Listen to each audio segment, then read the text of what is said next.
ஆராதிச்சிங்க. சபையில் தேவன் எழுந்தருள கர்த்தர் நம்ம மத்தியில இந்த நாளிலே அசைவாடி கொண்டிருக்கிறார். இன்னொரு பாடலை பாடுவோம். உம்மை ஆராதிப்பேன் என் நாட்கள் முடியும் வரை, என் ஜீவன் பிரியும் வரை.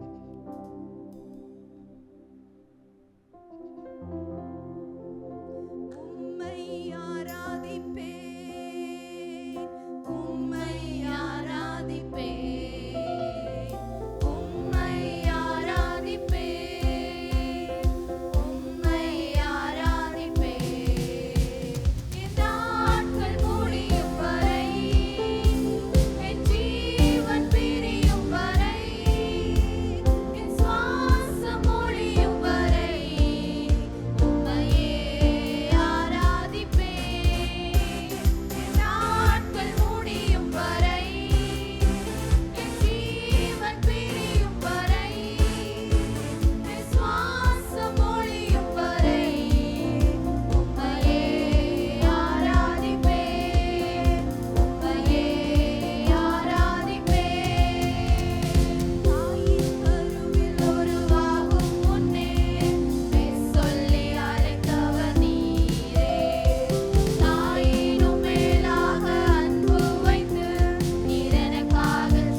பிரச்சனைகள் நம்முடைய வாழ்க்கையில வந்தாலும் அவருடைய நன்மையும் கிருபையும் இம்மட்டும் நம்மை பின்தொடர்ந்ததுனால தான் நம்ம நிர்மூலமாக எம்எல் இருக்கிறோம். இந்த 2வது ஸ்டான்ஸாவை நாம் திரும்ப பாட போறோம். எத்தனை முறை இடறினாலும் அத்தனையும் மன்னித்தீர். எத்தனையோ நேரம் தேவனுக்கு பிரியமில்லாமல் நாம் கீழே விழுந்த நேரங்கள் உண்டு. ஆனாலும் அத்தனையும் தேவன் நமக்கு மன்னித்தார். அதையெல்லாம் மன்னித்து நம்முடைய வாழ்க்கையிலே நன்மையும் கிருபையும் நம்மை பின்தொடர செய்திருக்கிறான். தேவாதி தேவனே, உற்சாகமாக எல்லாரும், எல்லா பிள்ளைகள் எல்லாரும் கரங்களை தட்டி பாடுவோம். எத்தனை முறை இடறினாலும் அத்தனையும் மன்னித்தீரே, நன்மையும் கிருபையும் தொடர செய்து என்னை மீண்டும் நடக்க வைத்தீரே. எத்தனை முறை இடறினாலும் அத்தனையும் மன்னித்தீரே, நன்மையும் கிருபையும் தொடர செய்து என்னை மீண்டும் நடக்க வைத்தீரே.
அவர் தமது செவியை எனக்கு சாய்த்தபடியால் நான் உயிரோடு இருக்கும் அளவும் அவரை தொழுது கொள்வோம். இந்த காலை வேளையிலே நாம் எதற்காக வந்திருக்கிறோம்? அவர் நம்முடைய சத்தத்தையும் நம்முடைய விண்ணப்பத்தையும் கேட்ட எத்தனையோ நேரம் நாம் தேவனை நோக்கி நம்முடைய சத்தத்தை உயர்த்தி கெஞ்சினோம். கர்த்தர் நமக்கு செவி கொடுத்தார். சங்கீதம் 71 வாசிக்கிறோம், நான் தேவனிடத்தில் என் சத்தத்தை உயர்த்தி கெஞ்சினேன், அவர் எனக்கு செவி கொடுத்தார். கர்த்தர் தமது செவியை சாய்த்து எனக்கு பதில் கொடுத்தபடியால் நான் உயிரோடு இருக்கும் அளவும் அவரை தொழுது கொள்வேன். நம்முடைய ஆயுள் முடியும் வரை இந்த காலை வேளையில எல்லாரும் நாம் கர்த்தரை ஸ்தோத்திரிப்போம். இந்த மாதத்தின் இந்த 4வது நாளிலே கர்த்தரை ஆராதிக்கும்படியாக நாம் இந்த இடத்திலே கூடி வந்திருக்கிறோம். யாரும் அமைதியாக இருக்க வேண்டாம். எத்தனை நன்மைகள், எத்தனை அற்புதங்கள் நம்முடைய வாழ்க்கையிலே கர்த்தர் செய்திருக்கிறார். நமக்கு ஜீவனை கொடுத்தார், சுகத்தை கொடுத்தார், பலனை கொடுத்தார். போன ஞாயிற்றுக்கிழமையில் ஆராதித்தன எத்தனையோ ஜனங்கள் இந்த நாளிலே இல்ல. கிருபையாய் கர்த்தர் நமக்கு இந்த நாளை கொடுத்திருக்கிற எல்லாரும் கர்த்தரை விடுதலையோடு நாம் ஸ்தோத்திரிப்போம். ஸ்தோத்திரம் ஆண்டவரே, உமக்கு நன்றி செலுத்துகிறோம் அப்பா. நாங்கள் உயிரோடு இருக்கும் மட்டும் நாங்கள் உம்மை தொழுது கொள்ளக்கூடிய கிருபைகளை எங்களுக்கு தாங்க. எல்லாரும் கேட்போம். ஆண்டவரே, எங்கள் ஆயுள் முடியும் வரை, எங்கள் ஜீவன் பிரியும் வரை ஆண்டவரே நாங்கள் உம்மை ஆராதிக்கக்கூடிய கிருபைகளை கர்த்தர் நீர் தரும்படியாக உம்மை நோக்கி நாங்கள் ஜெபிக்கிறோம் அப்பா. நீர் மாத்திரம் எங்கள் வாழ்க்கையிலே நீர் போதும் அப்பா. இந்த காலை வேளையிலும் ஆண்டவரை உம்மை உயர்த்துகிறோம் அப்பா. நீர் பெரியவர் அப்பா. எல்லாரும் தேவனுடைய நாமத்தை உயர்த்தி நாம் ஆராதிப்போம். ஆண்டவரே, நீர் பெரியவர் அப்பா. நீர் மகிமையும் மகத்துவத்தையும் அணிந்து கொண்டவராய் எங்கள் மத்தியிலே நீர் உலாவி கொண்டு இருக்கிறீர் அப்பா. தேவனுடைய மகிமையின் பிரசன்னம் எங்கள் மத்தியிலே காணப்படுவதற்காக ஸ்தோத்திரம் அப்பா. ஆண்டவரே, எங்கள் ஆராதனை நடுவிலே நீர் உலாவி கொண்டு இருக்கிறீர். தேவனாய கர்த்தர் நம்மை பார்த்து கொண்டிருக்கிறார். என் பிள்ளைகள் என்னை எப்படி ஆராதிக்கிறார்கள் என்று பார்த்து கொண்டிருக்கிற எல்லாரும் நாம் அமைதியாக இருக்க வேண்டாம். வாய்களை திறந்து நாம் கர்த்தரை ஆராதிப்போம். ஹல்லேலூயா. உமக்கு நன்றி செலுத்துகிறோம், நன்றி செலுத்துகிறோம் அப்பா. உம்மை உயர்த்துகிறோம் அப்பா. நீர் துதிக்கும் கனத்திற்கும் மகிமைக்கும் என் தெய்வம் நீர் பாத்திரராக இருக்கிறீர். ஹல்லேலூயா. உமக்கு நன்றி செலுத்துகிறோம், நன்றி செலுத்துகிறோம் அப்பா. ஆண்டவரே, எங்கள் விண்ணப்பத்தின் சத்தத்தை கேட்டவரே உமக்கு நன்றி அப்பா. எங்களை ரட்சித்து ஆசீர்வதித்தவரே உமக்கு நன்றி ஆண்டவரே. இந்த காலை வேளையிலும் வந்திருக்கிற உம்முடைய பிள்ளைகளை ஆசீர்வதிப்பீராக. என்னென்ன தேவைகளோடு வந்திருக்கிறார்களோ ஒவ்வொருடைய தேவைகளையும் கர்த்தர் நீர் சந்திப்பீராக. ஆண்டவரே, உம்மை நோக்கி அவர்கள் ஆண்டவரே என்னென்ன விண்ணப்பங்களை வைத்திருக்கிறார்களோ அந்த விண்ணப்பங்களின் சத்தத்திற்கு நீர் செவி சாய்க்கும்படியாக இந்த காலை வேளையிலே எங்கள் மத்தியிலே நீர் உலாவி கொண்டு இருக்கிறபடியால் நாங்கள் உமக்கு நன்றி செலுத்துகிறோம். ஹல்லேலூயா. என் நாட்கள் முடியும் வரை, என் ஜீவன் பிரியும் வரை, என் சுவாசம் ஒழியும் வரை உம்மையே ஆராதிப்பேன். என் நாட்கள் முடியும் வரை, என் ஜீவன் பிரியும் வரை, என் சுவாசம் ஒழியும் வரை உம்மையே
போதும். எல்லாரும் சொல்லுவோம், ஆண்டவரே நீர் மாத்திரம் எங்களுக்கு போதும் அப்பா. நீர் இல்லை என்றால் நாங்கள் என்றைக்கோ நாங்கள் நிர்மூலமாகி போயிருப்போம். சங்கீதக்காரனாகிய தாவீது சொல்லுகிறார், கர்த்தர் என் வலது பாரிசத்தில் இருக்கிறார், கர்த்தரை எப்பொழுதும் எனக்கு முன்பாக வைத்திருக்கிறேன், அவர் என் வலது பாரிசத்தில் இருக்கிறபடியால் நான் அசைக்கப்படுவதில்லை. எப்படி அவர் சொல்ல முடியும் என்றால் அவருக்கு எல்லாமே ஆண்டவராக இருந்தார். இந்த காலை வேளையிலே நாம் வந்திருக்கிறோம், தேவனை ஆராதிக்கும்படியாக வந்திருக்கிறோம். ஆண்டவரை பார்த்து சொல்லுவோம், ஆண்டவரே நீர் மாத்திரம் எங்கள் வாழ்க்கையிலே போதும் அப்பா. ஆண்டவரே எந்த நிலையில் இருந்தாலும், ஆண்டவரே எந்த நாளிலும், எல்லா நிமிஷமும், எல்லா நொடி பொழுதும், ஆண்டவரே நீர் மாத்திரம் எங்களுக்கு போதும். ஆண்டவரே உம்மையன்றி எங்களுக்கு யாரும் இல்லப்பா. உம்மை பிரிந்து நாங்கள் எங்கேயும் நாங்கள் செல்ல முடியாதப்பா. ஆண்டவரே தேவ சமூகத்திலே நாம் அர்ப்பணிப்போம். கர்த்தரை எனக்கு முன்பாக வைத்திருக்கிறேன். எத்தனை பேர் நாம் சொல்ல முடியும், கர்த்தரை எனக்கு முன்பாக வைத்திருக்கிறேன் என்று? நாம் தேவனுக்கு பிரியமாக நடக்கும் போதுதான் நம்முடைய அந்த வார்த்தையை நாம் சொல்ல முடியும். நாம் கர்த்தர் நமக்கு முன்பாக இருப்பார் என்றால் நாம் ஒரு நாளும் நாம் அசைக்கப்படுவதில்லை. கர்த்தர் நம்மோடு கூட இருந்து நமக்காக பெரிய காரியங்களை செய்யும்படியாக அவர் நம்முடைய வலது பாரிசத்தில் இருக்கிறார். ஹல்லேலூயா. கொஞ்ச நேரம் கர்த்தரை நாம் எழுந்து நின்று நாம் கர்த்தரை ஆராதிக்க போகிறோம். தாய் போல நம்மை தேற்றுகிற தேவன், ஒரு தந்தை போல நம்மை தோளில் சுமக்கிற ஒரு நல்ல தகப்பன் நமக்காக இருக்கிறார். ஒருவனை அவன் தாய் தேற்றுவது போல நான் அவனை தேற்றுவேன் என்று கர்த்தர் சொல்லுகிறார். ஒரு தகப்பன் தன் பிள்ளையை சுமந்து கொண்டு செல்வது போல நான் உங்களை நடத்தி செல்வேன் என்று கர்த்தர் நம்மை பார்த்து இந்த காலை வேளையிலே சொல்கிறார். ஆனால் நாம் செய்ய வேண்டிய ஒரே ஒரு காரியம், ஆண்டவரே நீர் மாத்திரம் எங்களுக்கு போதும். எல்லாரும் கரங்களை உயர்த்தி சொல்லுவோமா? ஆண்டவரே நீர் மாத்திரம் எங்களுக்கு போதும். எல்லாரும் நாம் அறிக்கையிடுவோம், ஆண்டவரே எங்கள் வாழ்க்கையிலே நீர் மாத்திரம் போதும். நீர் இருப்பீர் என்றால் நாங்கள் கலங்க வேண்டிய அவசியம் இல்லை, நாங்கள் பயப்பட வேண்டிய அவசியம் இல்லை. சர்வ வல்லமை உள்ள தேவனீர் எங்கள் பக்கத்திலே எங்களுக்கு துணையாக இருக்கிறீரப்பா. உமக்கு நன்றி செலுத்துகிறோம். ஹல்லேலூயா. மலை போல துன்பம் என்னை சூழும் போது அதை பனி போல உருகிட செய்பவரே. மலை போல துன்பம் என்னை சூழும் போது அதை பனி போல உருகிட செய்பவரே.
தொடர்ச்சியாக சிந்திக்கிற காரியங்களுக்குள்ளாக நாம் சிந்திக்க போகிறோம். முதல் இது இந்த இந்த இந்த கோர்வையில் முதல்ல என்ன ஹெட்டிங்கில் நம்ம சிந்தித்தோம்? நீங்களே அதான் தகப்பனை அல்லது பெற்றோரை வேதனைப்படுத்த வேண்டாம், பெற்றோரை வேதனைப்படுத்தாதீர், அல்லது தாய் தகப்பனை வேதனைப்படுத்தாதீர் முதல்ல நம்ம சிந்தித்தோம். ரெண்டாவது மற்றவர்களை வேதனைப்படுத்தாது. அதில் சப்ஹெட்டிங் கணவன் மனைவியை வேதனைப்படுத்தாதீர்கள். கணவன் மனைவியை வேதனைப்படுத்தக்கூடாது, மனைவி கணவனை வேதனைப்படுத்தக்கூடாது. இந்த நாளிலே நாம் சிந்திக்க போகிற காரியம், கேட்குறது மாதிரி கேட்டுட்டு ஆனால் அப்புறம் எதுவுமே இல்லை, வேதனைப்படுத்துறது தான். அப்படி தான் நம்முடைய வாழ்க்கை என்ன செய்யுது இருக்குது. வார்த்தைகள் எவ்வளவோ கொடுக்கப்படுது, ஆனால் அந்த வார்த்தைகளை ஏற்றுக்கொள்ளுகிற ஒரு மனப்பக்குவம் நமக்கு வேணும். ஏதோ கேட்டோம், இந்த ஞாயிற்றுக்கிழமைக்கு போகணும், போகலைன்னா கர்த்தர் என்ன நினைப்பார் அப்படின்னு நினச்சிட்டு நம்ம வர்றதை காட்டிலும், ஆண்டவரே என்னோடு பேசணும், அந்த பேசுகிற வார்த்தையின்படியே நான் என்ன செய்யணும், வாழணும், அல்லது கேட்குறதின்படியே நான் வாழணும். ரெண்டும் உண்டு. பேசுகிறதின்படியே வாழணும். பைபிளில் ஒரு வசனம், பயங்கரமான ஒரு வசனம் ஆண்டவர் சொல்லியிருக்காரு. இதுதான் நீங்கள் நிறைய விஷயத்தில் உட்கார்ந்துருக்கிற நீங்கள் தப்பிட்டீங்க. அதுக்காக ஒரு அல்லையிலே சொல்லுங்கள். சரிதான், ஏன் பயந்து அல்லையிலே சொல்கிறீங்க? பைபிள் சொல்லியிருக்கு. ஒரு பிரசங்கி யார் விளங்கும்படியாக அப்படி சொல்கிறேன், ஒரு போதனை பண்ணுறாரு, அந்த போதனையின்படி அவர் நடக்கலைன்னா அவர் ஒருவேளை பரலோக ராஜ்யத்துக்கு போனாலும் கூட அவர் சிறியவர் என்று எண்ணப்படுவார். சிறியவர். ஸ்தோத்திரம். புரிஞ்சுக்கிட்டா புரியலையா? ஸ்தோத்திரம். இப்போ நான் பரிசுத்தமாகவே இல்லைன்னு வைங்களேன், பரிசுத்தத்தை குறித்து வைராக்கியமாக பிரசங்கம் பண்ணுறேன், என்னமோ ஆண்டவருடைய இரக்கத்தின்படி இயேசுவின் ரத்தத்தால் கழுவப்பட்டு நான் பரலோகத்துக்கு போனாலும் பரலோகத்தில் என்னையை எப்படி தான் வச்சுருப்பாராம்? சிறியவனாக வச்சுருப்பாராம். ஒருவேளை நீங்கள் கூட மேலே போயிடலான்னா என்ன, உயர்ந்த இடத்துக்கு என்ன செஞ்சிடலாம், போயிடலாம். பரலோக ராஜ்யத்துலையுமே சிறியவன் பெரியவன்லாம் இருக்குது. அப்போ என்ன செய்யணுமா, கடைப்பிடித்து போதிக்கணும். ரொம்ப முக்கியமான காரியம். ஸ்தோத்திரம். அதனால தான் ஆண்டவர் சொன்னார், உங்களில் அதிக ஆக்கனை அடைவோம் என்று சொல்லி உங்களில் அநேகர் போதகர்களாகாது இருப்பீர்களாக. இன்றைக்கி அப்படி இல்லை. கொஞ்சம் கிருபை இருந்தால் போதும், வர இருந்தால் போதும், டப்புன்னு சபையை உடைப்பாங்க, இன்னொரு சபை டப்புன்னு கொட்டை என்ன செஞ்சிருவாங்க, தட்டிடுவாங்க. ஸ்தோத்திரம். அந்த ஊழியத்தை கர்த்தர் கனம் பண்ணுவார், ஆனால் ரிவார்டு கொடுக்கும்போது அது வித்தியாசமாக இருக்கும். ஹல்லேலூயா. இதை நம்ம எப்போதும் புரிஞ்சுக்கணும். சரி, இன்றைக்கி நம்ம பார்க்க போகிற காரியம் என்னென்னா, சகோதரன் சகோதரியை வேதனைப்படுத்தாதீர். யாரை வேதனைப்படுத்தக்கூடாது? சகோதரனை சகோதரியை வேதனைப்படுத்தக்கூடாது.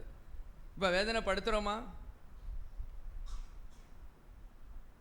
ஸ்தோத்திரம். அலெக்ஸ் ஜோசப் ரொம்ப யோசிக்கிறார், அப்படியே கண்ணு மேலே போகுது. உண்மையிலே நம்ம சகோதரியை வேதனை அப்படி மேலே அப்படி சிந்தனை என்ன செய்யுது, அப்படி என்ன செய்யுது போகுது. சரி, சகோதரன்னா முதல்ல யாருன்னு பார்ப்போமே. ஸ்தோத்திரம். சகோதரன்னா யார்? எழுத்தின் பிரகாரம் ஒரே குடும்பத்தில் பிறந்தவர்கள், இவங்க தான் யார்? சகோதரர்கள். ஃபஸ்ட்டு சகோதரர்கள் யார்? ஒரு தாய் வயிற்றில் பிறந்தவர்கள், அவர்கள் சகோதரர்கள் சகோதரிகள். ரெண்டாவது ஆவிக்குரிய சகோதரர்கள். சபையில் உள்ள ஒவ்வொருவரும் நாம் யார் தான்? சகோதரர்கள் சகோதரிகள். நம்முடைய எண்ணமும் நம்முடைய பார்வையும் நம்முடைய பேச்சும் அப்படி தான் இருக்கணும். Praise the Lord. ஸ்தோத்திரம். புரியுதா? புரிஞ்சுக்கிட்டீங்களா? சரி, அப்போ முதல்ல சகோதர சகோதரிகள் யார்? ஒரு தாய் வயிற்றிலே பிறந்தவர்கள். ரெண்டாவது சபையிலே ஆவிக்குரிய நீங்களும் நானும் யார்? சகோதரன் சகோதரி. மூன்றாவதாக வேலை ஸ்தலத்திலும் நமக்கு யார் இருக்கிறாங்க? சகோதர சகோதரிகள். நீங்கள் வேலை பார்க்குற இடத்துல உள்ளவங்களையும் நீங்கள் எப்படி தான் பார்க்கணும்? சகோதரனாக சகோதரியாக. நான்காவது நம்ம வசிக்கிற இடத்துல பக்கத்தில் உள்ளவர்கள் எல்லாரும் நமக்கு யார்? சகோதரர் சகோதரிகள். சரி, அஞ்சாவது உலகத்தில் உள்ள எல்லாருமே நமக்கு சகோதர சகோதரிகள் தான். ஹல்லேலூயா. ஸ்தோத்திரம். இவன் அமெரிக்கன், இவன் இங்கிலாந்துக்காரன் அப்படின்னு கூட நம்ம என்ன செய்ய முடியாது, சொல்ல முடியாது. ஏன்னா நம்ம எல்லாரும் யார் வயிற்றுலேருந்து தான் பிறந்திருக்கிறோம்? ஆதாம் ஏவாள். ஆதாம் ஏவாளில் இருந்தால் நம்ம பிறந்திருக்கோம். நம்ம மூத்த அல்லது நமக்குடைய முதல் தாயும் தகப்பனும் அவங்ககிட்ட இருந்தால் நம்ம எல்லாரும் வந்திருக்கிறோம். அப்போ உலகத்தில் உள்ள எல்லாருமே யார் தான்? சகோதர சகோதரிகள் தான். சரி, அப்போ ஒரு தேவனுடைய பிள்ளையாக இருக்கிற நீங்களும் நானும் ஒரு சகோதரனை ஒரு சகோதரியை என்ன செய்யக்கூடாது? வேதனைப்படுத்தக்கூடாது. யாராக இருந்தாலும் இன்றைக்கி அதை கற்றுக்கொண்டு நம்முடைய வாழ்க்கையில் அதை என்ன செய்யணும்? பயன்படுத்தணும். அதை அப்பியாசிக்கணும். இது ரொம்ப முக்கியமான ஒரு காரியம். ஏதோ நம்ம ஒரு பிரசங்கத்தை கேட்டோம் அப்படிங்கிறது இல்லை. ஐயோ இந்த வார்த்தையை நான் சொன்னால் என் சகோதரன் வருத்தப்படுவார் அல்லது வேதனைப்படுவார், நான் இதை என்ன செய்ய மாட்டேன்? பேச மாட்டேன். இதை நான் என்ன செய்ய மாட்டேன்? சொல்ல மாட்டேன். ஐயோ இந்த காரியத்தை நான் செய்தால் அவர் வேதனைப்படுவார், இதை நான் அப்படி செய்ய மாட்டேன் அப்படின்னு சொல்லி நாம் என்ன செய்யணும்? நாம் செய்யணும். இதை தேவன் எதிர்பார்க்கிறார். அதாவது வரங்கள் வேறு, ஊழியங்கள் என்பது வேறு, குணநலங்கள் என்பது வேறு. இதை நல்லா புரிஞ்சுக்கிடுங்க. வரங்கள் என்பது வேறு, ஊழியம் என்பது வேறு, தேவன் நமக்கு கொடுத்துருக்கிற தாளந்து வேறு. இதெல்லாம் ஹையாக கூட இருக்கலாம். உங்களுக்கு நிறைய தாளந்துகள் இருக்கலாம், உங்களுக்கு நிறைய வரங்கள் இருக்கலாம், அல்லது நீங்கள் நிறைய கர்த்தருக்காக ஊழியம் செய்யலாம். இதெல்லாம் ஒரு பகுதி. இன்னொரு பகுதி என்னென்னா நம்முடைய குணநலங்கள். ரிவார்டு நாளைக்கு கொடுக்கும்போது அந்த தாளந்தின் அடிப்படையிலேயோ வரங்களின் அடிப்படையிலேயோ நீங்கள் செய்த ஊழியத்தின், நான் செய்த ஊழியத்தின் அடிப்படையிலேயோ அதிகம் இருக்காது. அவனிங்க அதிகம் இருக்காது. ஆனால் என்ன செய்யும்? இருக்கும். ஒரு சின்ன எக்ஸாம்பிள் வேணால் வச்சுக்கோங்க. ஒரு அப்ராக்சிமேட்டாக நான் சொல்கிறேன், இப்படி தான் இருக்கணும்னு இல்லை. 20% தான் இந்த மாதிரி நாம் செய்கிற ஊழியங்கள் இதெல்லாம். மீது 80% தேவன் என்ன விரும்புகிறார்னா, என்னுடைய வாழ்க்கையின் அடிப்படையில் தான் எனக்கு என்ன செய்யப்படும்? பரிசு கொடுக்கப்படும். ரிவார்டு அல்லது அவார்டு அவர் நமக்கு தரப்போகிறாரு. என்னைக்கு அவர் சிங்காசனத்தில் உட்கார்ந்துருக்கும் போது நமக்கு ரிவார்டு தருகிற நாட்கள் இருக்குது. அந்த நாளில் நமக்கு தருவார். அப்போ இதை நம்ம எப்போது என்ன செஞ்சுக்கிடணும்? புரிந்து கொள்ள வேண்டும். எதை புரிஞ்சுக்கிடணும்? நான் இன்றையிலிருந்து எந்த ஒரு சகோதரனையும் எந்த ஒரு சகோதரியும் காரணம் இல்லாமல் அல்லது எப்படி இருந்தாலும் சரி நான் என்ன செய்ய மாட்டேன்? வேதனைப்படுத்த மாட்டேன் அப்படிங்கிற ஒரு தீர்மானத்தை என்ன செய்யணும்? நம்ம எடுக்கணும். இது ரொம்ப முக்கியமான ஒரு தீர்மானம். பிரைஸ் தி லார்ட், ஸ்தோத்திரம். ஒரு சகோதரனை வேதனைப்படுத்துகிறது, ஒரு சகோதரியை வேதனைப்படுத்துகிறது தேவன் எப்படி எடுத்துக்கொள்ளுகிறார்? நீங்கள் கரெக்டாக சொல்லுங்கள். தன்னையே வேதனைப்படுத்துவதாக. எத்தனை பேர் இதை புரிஞ்சுக்கிடுறீங்க? நாம் நினச்சிக்கிடுறோம் அப்படி இல்லை, அவர் சரியில்லை, இவங்க சரியில்லை, இவங்க என்னை அட்டாக் பண்ணுறாங்க, இவங்க என்னை தான் தாக்குறாங்க, அல்லது இவங்க எனக்கு விரோதமாக இருக்கிறாங்க, ஆகவே நானும் சமயம் கிடைக்கும் போது அவங்கள அட்டாக் பண்ணுவேன், எனக்கு வாய்ப்பு கிடைக்கும் போது வச்சு செஞ்சிருவேன். அப்படி நீங்கள் செஞ்சீங்கன்னா அவர் என்ன சொல்வார் தெரியுமா? அப்படி பைபிளில் அதுக்கெல்லாம் அத்தாட்சி இருக்கா? அப்படியெல்லாம் அத்தாட்சி இருக்கா? Price the Lord. மத்தேயு 25க்கு வாங்க. தெரிஞ்ச சம்பவம் தான், இப்போ ஞாபகம் வந்ததுனால அந்த வசனத்தை நான் ஞாபகப்படுத்துகிறேன். மத்தேயு 25 பாருங்கள். மத்தேயு 25:35 இயேசு கிறிஸ்து சொல்கிறாரு, பசியாக இருந்தேன் எனக்கு போஜனம் கொடுத்தீர்கள், தாகமாயிருந்தேன் என் தாகத்தை தீர்த்தீர்கள், அந்நியனாயிருந்தேன் என்னை சேர்த்து கொண்டீர்கள், வஸ்திரம் இல்லாதிருந்தேன் எனக்கு வஸ்திரம் கொடுத்தீர்கள், வியாதியாயிருந்தேன் என்னை விசாரிக்க வந்தீர்கள், காவலில் இருந்தேன் என்னை பார்க்க வந்தீர்கள் என்பார். அப்பொழுது நீதிமான்கள் அவருக்கு பிரதித்திரமாக, ஆண்டவரே, நாங்கள் எப்பொழுது உம்மை பசியுள்ளவராக கண்டு உமக்கு போஜனம் கொடுத்தோம்? எப்பொழுது உம்மை தாகம் உள்ளவராக கண்டு உம்முடைய தாகத்தை தீர்த்தோம்? எப்பொழுது உம்மை அந்நியராக கண்டு உம்மை சேர்த்து கொண்டோம்? எப்பொழுது உம்மை வஸ்திரம் இல்லாதவராக கண்டு உமக்கு வஸ்திரம் கொடுத்தோம்? எப்பொழுது உம்மை வியாதியுள்ளவராகவும் காவலில் இருக்கிறவராக கண்டு உம்மிடத்தில் வந்தோம் என்பார்கள். அதற்கு ராஜா பிரதித்திரமாக, மிகவும் சிறியவராகிய என் சகோதரரான இவர்களில் ஒருவனுக்கு நீங்கள் எதை செய்தீர்களோ அதை எனக்கே செய்தீர்கள் என்று மெய்யாகவே உங்களுக்கு சொல்லுகிறேன். இது பாசிட்டிவாக ஆண்டவர் சொல்கிறார். எப்படி? வஸ்திரம் இல்லைன்னா வஸ்திரம் கொடுத்தா அது இயேசுவுக்கே வஸ்திரம் கொடுத்த மாதிரி, சாப்பாடு இல்லாதவனுக்கு நம்ம சாப்பாடு கொடுத்தா இயேசு கிறிஸ்துவே சாப்பாடு கொடுத்த மாதிரி. இதெல்லாம் நம்ம நினைக்கிறோமா? இயேசு கிறிஸ்து எழுத்தின் பிரகாரம் நம்ம வீட்டுக்கு வந்தால் நம்ம அவரை எவ்வளோ கனம் பண்ணுவோம். அதே சமயத்தில் பிச்சைக்காரன் வாசல், அம்மா தாயே காசு கொண்டு அவன் தருத்திரம் காலையிலேயே வந்துட்டான், நமக்கு 1000 வேலை இருக்குது, இப்போவுமே ஐயா அம்மா ஆத்தான்னு சொல்லிக்கிட்டு அடக்கான். என்னை தேடு போடுப்பா அவனை. சே, சொல்கிறோமா? சொல்லியிருக்கோமா? அப்படி நான் சொல்லவே அப்படி இல்லைங்கிறவங்க யாராவது கை வைத்தோம் பார்ப்போம். உங்களுக்கு ஒரு தனி ரிவார்டு கொடுக்கணும். ஒரு நாள் ஆகுது, அல்லது அப்படி சொல்லாட்டாலும் உள்ளத்திலேயாவது ஒரு கோபம் வரலை? நம்ம பெறப்படுற நேரத்தில், இந்த நேரத்தில் வந்துட்டு அந்த பெறப்படுற நேரத்தில் இயேசு கிறிஸ்து வந்தார்னா நம்ம என்ன செஞ்சுருப்போம்?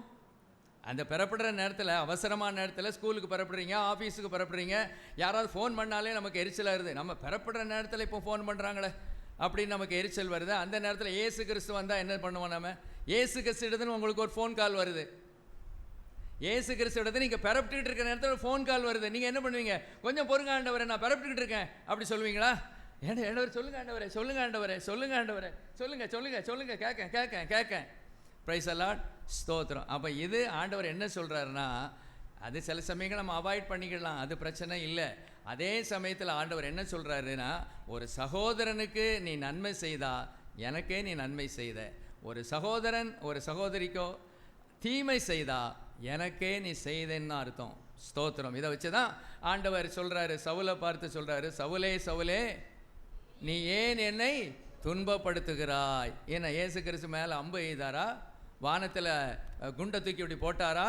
இல்லை. தேவனுடைய பிள்ளைகளுக்கு தீங்கு செய்தது தனக்கே தீங்கு செய்தது மாதிரி எடுத்துக்கொண்டார். எத்தனை பேர் இப்போ அப்படி நினைக்கிறோம்? ஐயோ இந்த வார்த்தையை நான் பேசும்போது அவங்க காயப்படுவாங்களே, ஐயோ அவங்க வேதனைப்படுவாங்களே அப்படி நம்ம என்னைக்காவது நினச்சிருக்கிறோமா? அவங்க போட்டோம், நம்ம காரியத்தை பாத்திரம் தான் பார்க்குறோம். என்னையே அட்டாக் பண்ணிட்டாங்க, ஐயோ என்னையே அட்டாக் பண்ணிட்டாங்க, எனக்கு வேதனையாக இருக்குது. அப்போ நீங்கள் சொன்னது அவங்களுக்கு வேதனையாக இருக்காதா?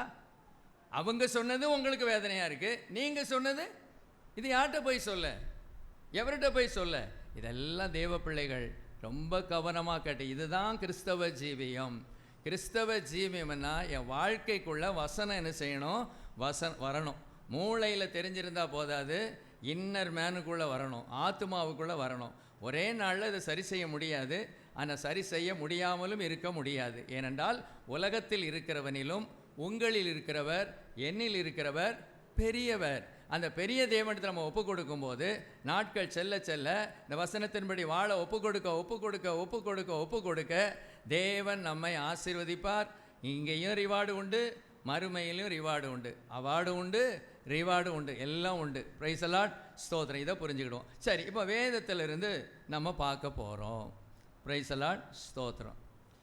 நிறைய இருக்கலாம், அதனால் கொஞ்சம் மடமடன்னு தான் நம்ம எழுதி கொண்டு வந்திருக்கேன் செய்தியை. சரி, முதலாவதாக வார்த்தையினால் வேதனைப்படுத்தக்கூடாது. எதனால்? வார்த்தையினால். ஸ்தோத்திரம். நம்ம எடுத்த உடனே அருவாளை தூக்கிட மாட்டோம், கம்பை தூக்கிட மாட்டோம், அடிச்சிட மாட்டோம். ஆனால் நமக்கு நாவுன்னு ஒன்று இருக்குது பாருங்கள், வில்லா வளைப்போம் பாருங்கள், எலும்பில்லாத நாக்குன்னு சொல்லுவாங்க பாருங்கள், அது உண்மையிலே உண்மைதான். அதனால தான் அதை என்ன செஞ்சுருக்காருன்னா கமுக்கமாக உள்ளே போட்டு வச்சுருக்கிறாரு, தண்ணிக்குள்ளே போட்டு வச்சுருக்கிறாரு. தண்ணி, ஸ்தோத்திரம், உள்ளே போட்டு நல்லா உதடெல்லாம் கொடுத்து வாயை என்ன செஞ்சுக்கோ, மூடிக்கோன்னு சொல்லி என்ன செஞ்சுருக்காரு, கொடுத்துருக்காரு. நாக்கு இருக்க, அம்மா உதடு இருக்க, ஆத்தா இது என்னெல்லாம் பண்ணுது பாருங்கள். பயங்கரமான ஒரு உறுப்பு தான் இந்த நாவு. ஸ்தோத்திரம். ஆண்டவருமே சொல்லியிருக்காரு பாருங்க, துதித்தலும் சபித்தலும் ஒரே நாவிலிருந்து என்ன செய்யக்கூடாது, வரக்கூடாது. இங்கே சபையில் வந்தால் ஒரே துதி, ஒரே ஆரவாரம், ஒரே அபிஷேகத்தில் நிரம்பி ஆராதிக்கிறது. ஆனால் வெளியே போயிட்டா தூஷணம், கோபம், எரிச்சல், வன்கண், பொறாமை, இதெல்லாம் வார்த்தையிலே வருது. பொறாமையான வார்த்தைகள், எரிச்சலின் வார்த்தைகள், கோபத்தின் வார்த்தைகள், மற்றவர்களை அட்டாக் பண்ணி செத்தான் சில வார்த்தைகளை நம்ம விட்டுடுறோம் பாருங்கள். அதோடு அவன் என்ன செஞ்சான், சோலி முடிஞ்சான்.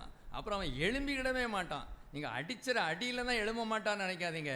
நம்ம சொல்லுகிற ஒவ்வொரு வார்த்தை பயங்கரமான வார்த்தை. இந்த பழமொழியிலலாம் நம்ம ஊறி போன ஆட்கள். பழமொழி அல்ல, திருக்குறள். தீயினால் சுட்ட புண் உள்ளாரும் ஆறாதே, நாவினால் சுட்ட வடு. இதெல்லாம் கேட்டால் நீட்டாக சொல்லிடுவோம். 4, 3, அங்கே ஒரு 4 வார்த்தை, கீழே ஒரு 3. ஸ்தோத்திரம். இதெல்லாம் நமக்கு நல்லா தெரியும். ஆனால் என்ன தான் பண்ணிடுவோம்னா அடிச்சிருவோம், அடிச்சு. பிரைஸ் தி லார்ட், ஸ்தோத்திரம். வார்த்தையினால். சரி, தெரிந்த சம்பவத்துக்கு போக போகிறோம். எதுதான் தெரியாத சம்பவம்? 1 சாமுவேல் 1:5-8 வரைக்கும் வாசிங்க. அன்னாளை சிநேகித்தபடியினால் அவளுக்கு இரட்டிப்பான பங்கு கொடுப்பான். கர்த்தரோ அவர் கர்ப்பத்தை அடைத்திருந்தார். கர்த்தர் அவள் கர்ப்பத்தை அடைத்தபடியினால் அவளுடைய சக்கலத்தி அவள் துக்கப்படும்படியாக அவளை மிகவும் விசனப்படுத்துவாள்.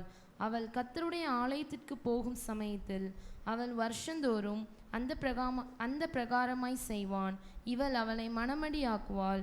அப்பொழுது அவள் சாப்பிடாமல் அழுது கொண்டிருப்பாள். சரி, போதும். இப்போ சக்களத்தின்னு சொன்னாலும் நம்ம ஏற்கனவே சொல்லியிருக்கோம். இந்த பெனினாள் யாரு? அன்னாளோட சகோதரி. இது நம்ம பைபிளில் இல்லை, எபிரேய பைபிள்களில், இன்னும் ஹிஸ்டரியில் அந்த சம்பவம் இருக்கிறதாக வேத பண்டிதர்கள் சொல்லியிருக்கிறார்கள். முதல்ல இவர் அன்னாளை தான் என்ன செஞ்சார்? திருமணம் பண்ணார். பல வருஷங்கள் என்ன இல்லை, அவருக்கு குழந்தை இல்லை. அந்த நாட்களில் இப்படி குழந்தை இல்லைன்னா அடுத்தது என்ன பண்ணுவாங்கன்னா, அவங்களுடைய சகோதரியே என்ன செஞ்சுருவாங்க? திருமணம் பண்ணி வச்சுருவாங்க. அப்படிப்பட்ட நாட்கள் அந்த நாட்கள். அப்போ பெனினாளை யாருக்கு திருமணம் பண்ணி வச்சுட்டாங்க? எல்கானாவுக்கு. இந்த இடத்துல கர்த்தரோ அவருடைய கற்பத்தை அடைச்சிருந்தார். ஆனால் தற்காலிகமாக. இதை நாம் அறிந்து கொள்ள வேணும். சரி, இருக்கட்டும்.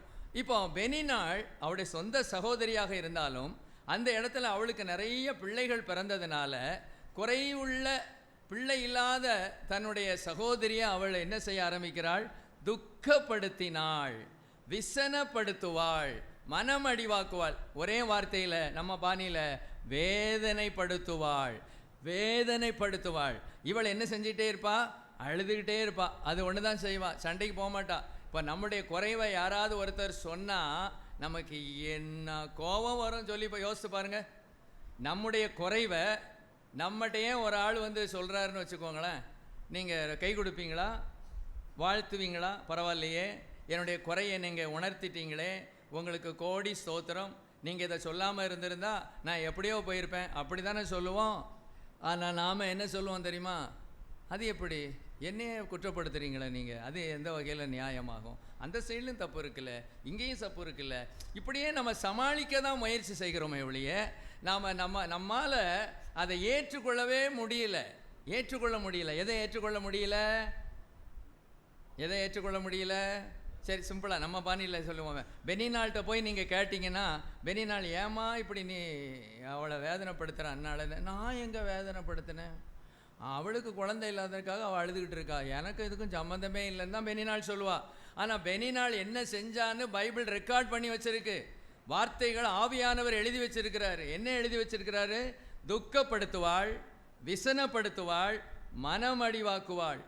வேதனைப்படுத்துகிற வார்த்தைகளை அவள் அள்ளி வீசுவா. அம்பாக என்ன செய்வா? அவள் டெய்லி அவளுக்கு இருக்கிற குறையை காட்டிலும் இந்த சொந்த சகோதரி அவளை வேதனைப்படுத்துவது வெந்த புண்ணிலே வேலை பாய்ச்சினது போல, வெந்த புண்ணிலே வேலை பாய்ச்சினது போல அவருடைய வாழ்க்கையில் வேதனை அதிகமாகவே என்ன செஞ்சது? இருந்தது. சரி, இன்னொரு காரியம் நான் சொல்ல விரும்புகிறேன். இது தேவனால் அனுமதிக்கப்பட்டவைகள். தேவனால் அனுமதிக்கப்பட்டவைகள். இவளுக்கு அன்னாளுக்கு ஒரு நிறைய 2-3 பிள்ளைகள் இருந்திருப்பார்கள் என்றால் இந்த அன்னாளுக்கு இந்த பிரச்சனையும் வந்திருக்காது. ஒரு சாமுவேல் வந்திருக்கவும் மாட்டார். நம்புறீங்களா? ஸ்தோத்திரம். அப்போ பாருங்க, இந்த இடத்துல இவ தேவ சமூகத்திலே போவதற்கு, தேவ சமூகத்திலே விழுந்து கிடப்பதற்கு, ஆலயத்தில் போய் கண்ணீர் விட்டு கதறுவதற்கு 2 காரியங்கள் அவள் வாழ்க்கையில் இருந்துச்சு. ஒன்று, குழந்தை இல்லாத ஒரு குறை. குழந்தை இல்லாத ஒரு குறை. 2வது, பெனினாளுடைய வேதனைப்படுத்துகிற வார்த்தைகள். இந்த 2ம் தான் அவளை ஆலயத்துக்கு போக துரத்தியது. தேவ சமூகத்தில் அமர்ந்திருப்பதற்கு அவளை விரட்டியது. நல்லா யோசித்து பாருங்க. நம்ம வாழ்க்கையில் எல்லாம் சுமூகமாக இருக்கும் பட்சத்தில், எல்லாம் நல்லா இருந்துச்சுன்னா நம்ம சபைக்கும் வரமாட்டோம், ஆராதனைகளுக்கும் வரமாட்டோம். எல்லாமே என்ன இருக்கு? நல்லா இருக்கு. அந்த தேவன் எனக்கு தேவையில்லைன்னு தான் சொல்லுவோம். ஆனால் இவளை தேவ சமூகத்துக்கு துரத்தியது எதுனா, பிள்ளை இல்லாத ஒரு குறை. 2வது என்ன குறை? அந்த பெனினாளுடைய வேதனை உள்ள வார்த்தைகள். இந்த குறை இருந்ததுனாலும், இந்த பெனினாள் வேதனைப்படுத்ததினாலும் இவள் ஆலயத்தில் போய் என்ன செய்தால்? பல மணி நேரங்கள் அழுது ஜெபித்தாள், தன்னை ஒப்பு கொடுத்து ஜெபித்தாள், அர்ப்பணித்து ஜெபித்தாள், பொருத்தனை பண்ணி ஜெபித்தாள். என்ன பொருத்தனை? ஆண்டவரே, நீர் எனக்கு ஒரு ஆண் மகவை கொடுப்பீர் என்றால், ஒரு ஆண் பிள்ளையை கொடுப்பீர் என்றால் அதை உமக்கே கொடுத்துட்றேன். என்ன பாக்கியம் பாருங்க. குறைவுகள் நம்ம சில சமயம் நம்ம அப்படி வேதனைப்படுறோம். எப்படி வேதனைப்படுறோம்? அவங்களுக்கெல்லாம் எல்லாம் நல்லா இருக்க, என்னுடைய குடும்பத்தில் தானே இந்த குறை, எனக்கு தானே இந்த குறை, ஏன் தேவன் இப்படி அனுமதிச்சிட்டாரு அப்படி நம்ம நினைக்கிறோம்.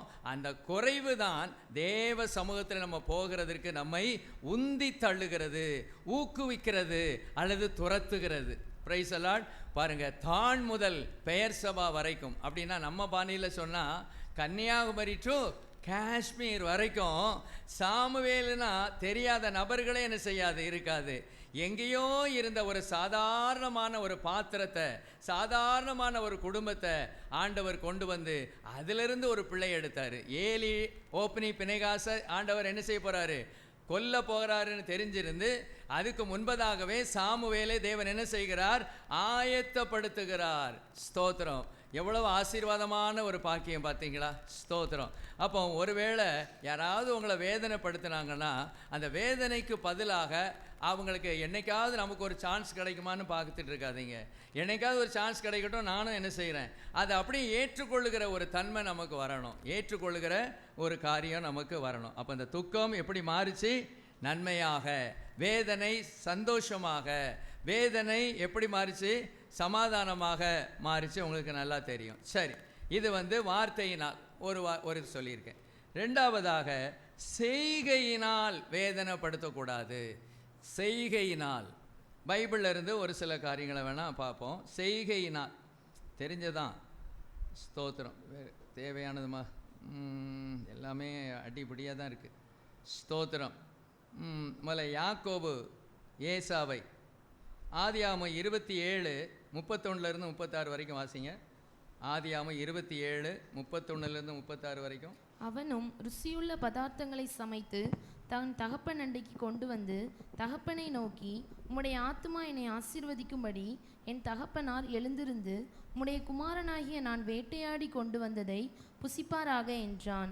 அப்பொழுது அவன் தகப்பனாகிய ஈசாக்கு, நீர் யார் என்றான். அதற்கு அவன், நான் உமது மூத்த மகனாகிய ஏசா என்றான்.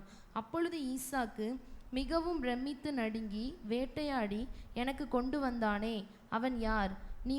நீ வரும் முன்னே அவை எல்லாவற்றிலும் நான் புசித்து அவனை ஆசீர்வதித்தேனே, அவன் ஆசீர்வதிக்கப்பட்டவனாகவும் இருப்பான் என்றான்.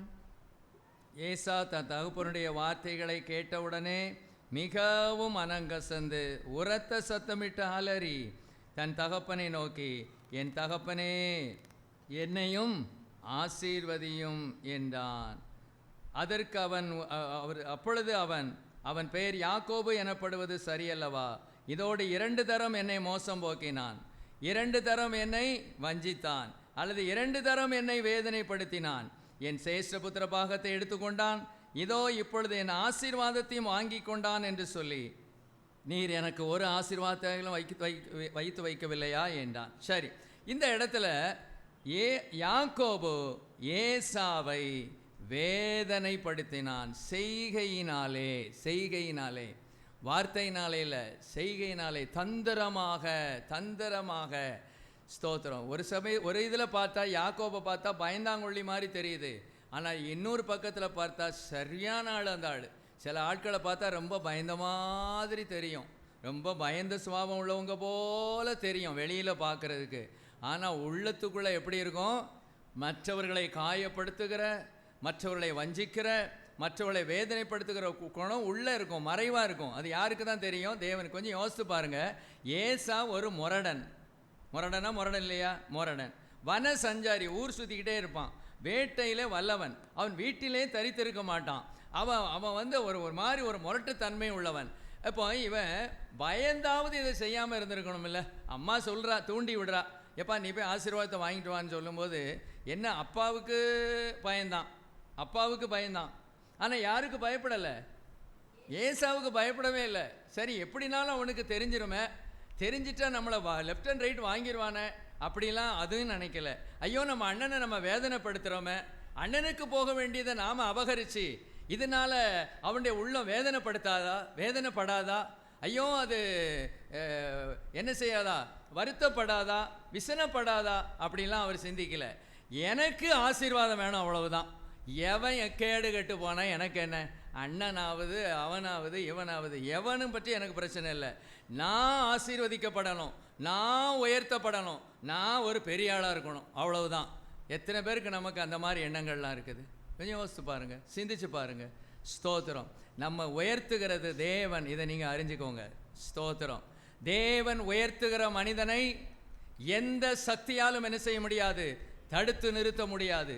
அதே சமயத்தில் தேவனால் உயர்த்தப்படாத எந்த மனிதனையும் உலகம் உள்ள சப்போர்ட் பண்ணாலும் அவன் மேலே வரவே முடியாது. புரிஞ்சுக்கோங்க. இன்னொருக்கா சொல்லுங்க பார்ப்போம். தேவன் தடுக்கிற மனிதனை அல்லது தேவன் உயர்த்தாது இருக்கிற மனிதனை உலகமே சப்போர்ட் பண்ணாலும் அவன் மேலே வர முடியாது. இப்போ எலெக்ஷன் ரிசல்ட்லாம் வரப்போகுது நமக்கு. அதுதான் ஸ்தோத்திரம். எந்த நபர் வந்தாலும் அது தேவனால் அனுமதிக்கப்பட்டதுன்னு ஏற்றுக்கிட்டு பேசாமல் இருக்கணும். கவலைப்படவும் அவசியம் இல்லை, சந்தோஷப்பட்டு துள்ளவும் அவசியம் இல்லை. ஏனென்றால் இது செய்கிறது யாரு? தேவனாகிய கர்த்தர். ராஜாக்களை தள்ளி ராஜாக்களை ஏற்படுத்துகிறவர்னு சொல்லியிருக்கு. இதை நாம் புரிந்து கொள்ளணும். ஒருவேளை நம்ம விரும்பின நபர் வரலன்னா ஒரு நிமிஷம் வருத்தப்பட்டுக்கோங்க, அவ்வளோதான். அதுக்கப்புறம் அதை தூக்கி ஃபூன்னு போட்டுட்டு, ஆண்டவரே இது தேவன் நீர் தான் என்ன செஞ்சிருக்கீர், ஏற்படுத்தி இருக்கிறீர், எதையும் சந்திக்க நாங்கள் ஆயத்தமாக இருக்க ஆண்டவரை எங்களுக்கு பலனை தாரும் ஆண்டவரே, எங்களை பலப்படுத்தும் ஆண்டவரே. தேவ பிள்ளைகள்னா அப்படி தான் என்ன செய்யணும், இருக்கணும். அப்போ தேவன் உயர்த்துகிற மனிதனை யாராலும் தடுக்க முடியாது. தேவன் உயர்த்தாத மனிதனை உலகமே சப்போர்ட் பண்ணாலும் வர முடியாது. அப்போ இந்த யாக்கோபுட்ட ஆண்டவர் எவ்வளோ அழகாக ஏற்கனவே பேசியிருந்தார். சொன்னாரா இல்லையா? ரெபேக்காட்ட சொன்னார்ல, மூத்தவன் இளையவனை சேவிப்பான்னு ஏற்கனவே சொல்லி முடிச்சிட்டாரு. ஃபைனல் பண்ணிட்டாரு. என்ன செஞ்சிட்டாரு? ஃபைனல் பண்ணிட்டாரு. மூத்தவன் இளையவனை சேவிப்பான். இப்படி தந்திரமாக வேதனைப்படுத்த வேண்டிய அவசியம் இல்லை. அண்ணன் முரடன் ஊர் சுற்றுகிறவன் ஒரு அடி அடித்தா போதும் யாக்கோபு என்ன செஞ்சிருவான், இட்லிக்கு சட்னி ஆயிடுவான். பின்னால் அவரே சொல்கிறாரு, ஐயோ ஏசா வர்றாரு, அவர் என்னை அடித்து நொறுக்கிடுவார்னு பயப்படுகிறேன்னு அப்படிலாம் சொல்கிறாரு. பயப்படுகிற ஒரு மனுஷன் அண்ணனை வேதனைப்படுத்துறதை நிறுத்தலை, வேதனைப்படுத்தினார். எப்படி அவர் அழுகிறார் பாருங்க. ஏசா தன் தகப்பனுடைய வார்த்தைகளை கேட்டவுடனே மிகவும் மனங்கசந்து உரத்த சத்தமாய் அலறி தன் தகப்பனை நோக்கி, என் தகப்பனே என்னையும் ஆசீர்வதியும் என்றான். இன்னும் ஒருத்த அழுதான்னு சொல்லியிருக்கல. Price the Lord. 38. ஏசா தன் தகப்பனை நோக்கி, என் தகப்பனே இந்த ஒரே ஆசீர்வாதம் மாத்திரமா உம்மிடத்தில் உண்டு, என் தகப்பனே என்னை ஆசீர்வதியும் என்று சத்தமிட்டு அழுதான். ஏங்க எப்படி இருக்கும் யோசிச்சு பாருங்க. ஸ்தோத்திரம். எவ்வளோ வேதனையாக இருக்கும், எவ்வளோ வேதனையாக இருக்கும். அல்லேலூயா. ஸ்தோத்திரம். அண்ணனுக்கு போக வேண்டிய ஆசீர்வாதத்தை அபகரித்து வச்சிருக்காரு. இப்போ அவர் அலறாரு, உரத்த சத்தமிட்டு, மனம் கசந்து உரத்த சத்தமிட்டு அலறி அழுதான். வேதனைப்படுத்திட்டான். ஆனால் இவன் மேலே தான் தேவனுடைய ஆசீர்வாதம் இருந்துச்சு. இவன் மேலே, யாக்கோபு மேலே தான். இவர் அமைதியாக இருந்திருந்தாலே போதும், ஆண்டவர் அவரை உயர்வான இடத்துக்கு கொண்டு வந்திருப்பார். நாம் ஒன்றும் பிரயாசப்பட வேண்டாம். சில இடங்களில் தேவனே நமக்கு என்ன செய்வார், அந்த காரியங்களை என்ன செய்வார். ஒரு சின்ன எக்ஸாம்பிள் கூட இதுக்கு நான் சொல்கிறேன்னே. ஒரு பாஸ்டருக்கு ஒரு அசிஸ்டண்ட்டாக ஒரு பாஸ்டர் இருக்கிறார். 2-3 வருஷம் ஆச்சான். ஒரு தடவை கூட ஒரு ஆராதனை நடத்தவோ அல்லது ஒரு சின்ன பிரசங்கம் பண்ணவோ விடவே இல்லையாம். இவருக்குன்னா ரொம்ப வேதனையாம். ஐயோ நான் பைபிள் காலேஜெல்லாம் முடிச்சிட்டேனே, 3 வருஷம் 4 வருஷம் முடிச்சிட்டேனே, இப்போ இவருக்கு கீழே நான் வேலை பார்த்துக்கிட்டு இப்போ பாஸ்டர், நான் அடுத்தது பாஸ்டராக போக வேண்டியவன் தான், இவருக்கு நான் அசிஸ்டண்ட்டாக இருந்துக்கிட்டே இருக்கிறேன். ஃபுல்லாக அந்த பாயை போடு, மைக்கை வை, வீடியோவை தூக்கி வை, ஆம்பிளிஃபையரை கூட்டு, ஆம்பிளிஃபையர் திறந்து வை, எடுத்து வை, பெருக்கு, பாத்ரூமை க்ளீன் பண்ணி, இப்படியே சொல்லிகிட்டு இருக்கார, நம்ம ஓடிட வேண்டிதான் அப்படின்னு இவர் நினைக்கிறாராம். எது? அந்த அசிஸ்டன்ட் பாஸ்டர். வருஷங்கள் போயிருச்சு, காலங்கள் போயிட்டு, ஐயோ என் வாழ்க்கையெல்லாம் நான் வீணடிச்சிட்டேனே, எனக்கு கொடுத்த தேவன் கொடுத்த தாளந்துகள்லாம் வீணாக போயிட்டேன்னு நினச்சிக்கிட்டு இருக்கிற சமயத்தில், ஸ்தோத்திரம், அந்த ஒரு ஞாயிற்றுக்கிழமை நினைக்கிறேன், ஞாயிற்றுக்கிழமை இந்த பாஸ்டர் இன்னொரு இடத்துக்கு கண்டிப்பாக போக வேண்டிய ஒரு நிலைமை ஆயிடுச்சு. அந்த பாஸ்டர் எங்கே போயிடணும், இன்னொரு இடத்துக்கு, யாருக்கோ ரொம்ப சோகம் இல்லை, அல்லது இன்னொரு இடத்துக்கு கண்டிப்பாக போக வேண்டிய ஒரு சூழ்நிலை வந்துட்டு. அப்போ அவர் சொன்னாராம், தம்பி இங்கே வாமா, இன்னைக்கு நீ தான் பாட்டு, இன்றைக்கி நீ தான் ஆராதனை, இன்றைக்கி நீ தான் பிரசங்கம். இவருக்குன்னா சந்தோஷம் தாங்க முடியல. காரணம் என்னென்னா, 3 வருஷம் ஆகிப்போச்சு. பெருக்கிற வேலையும் அந்த வேலையும் இந்த வேலையும் தான், எடுபடி வேலை தான் செஞ்சுக்கிட்டு இருக்காரே ஒழிய அந்த பாஸ்டருக்கு உண்டான ஊழியத்துக்கு தகுந்தவாறு உள்ள ஊழியத்தை செய்யலை. பணிவிட ஊழியம் மாத்திரம் செஞ்சார். டைம் வந்துச்சு, வேலை வந்துச்சு. அன்னைக்கு அழகா பாட்டு படித்து, அழகா ஆராதனை நடத்தி, அழகா பிரசங்கம் பண்ணி அந்த மக்களுக்கு உள்ளத்தில் அவர் என்ன செஞ்சிட்டாராம்? பதிஞ்சிட்டாராம். ஹல்லேலூயா. இவர் யாருக்கு லாய்க்கு? பாஸ்டருக்கு ஒரு தகுதியான ஒரு நபர் என்று சொல்லக்கூடிய அளவு இதை செய்தது யாரு? தேவன். நீங்களா நம்ம பிள்ளைகளையோ அல்லது நம்மளுக்கு நமக்கு வேண்டியவர்களையோ நாம் அப்படி ஒன்றும் புஷ் பண்ண வேண்டிய அவசியமே இல்லை. தேவ சமூகத்தில் ஜெபித்து கொண்டே இருந்தால் போதும். வேளை வரும், நேரம் வரும், காலம் வரும்.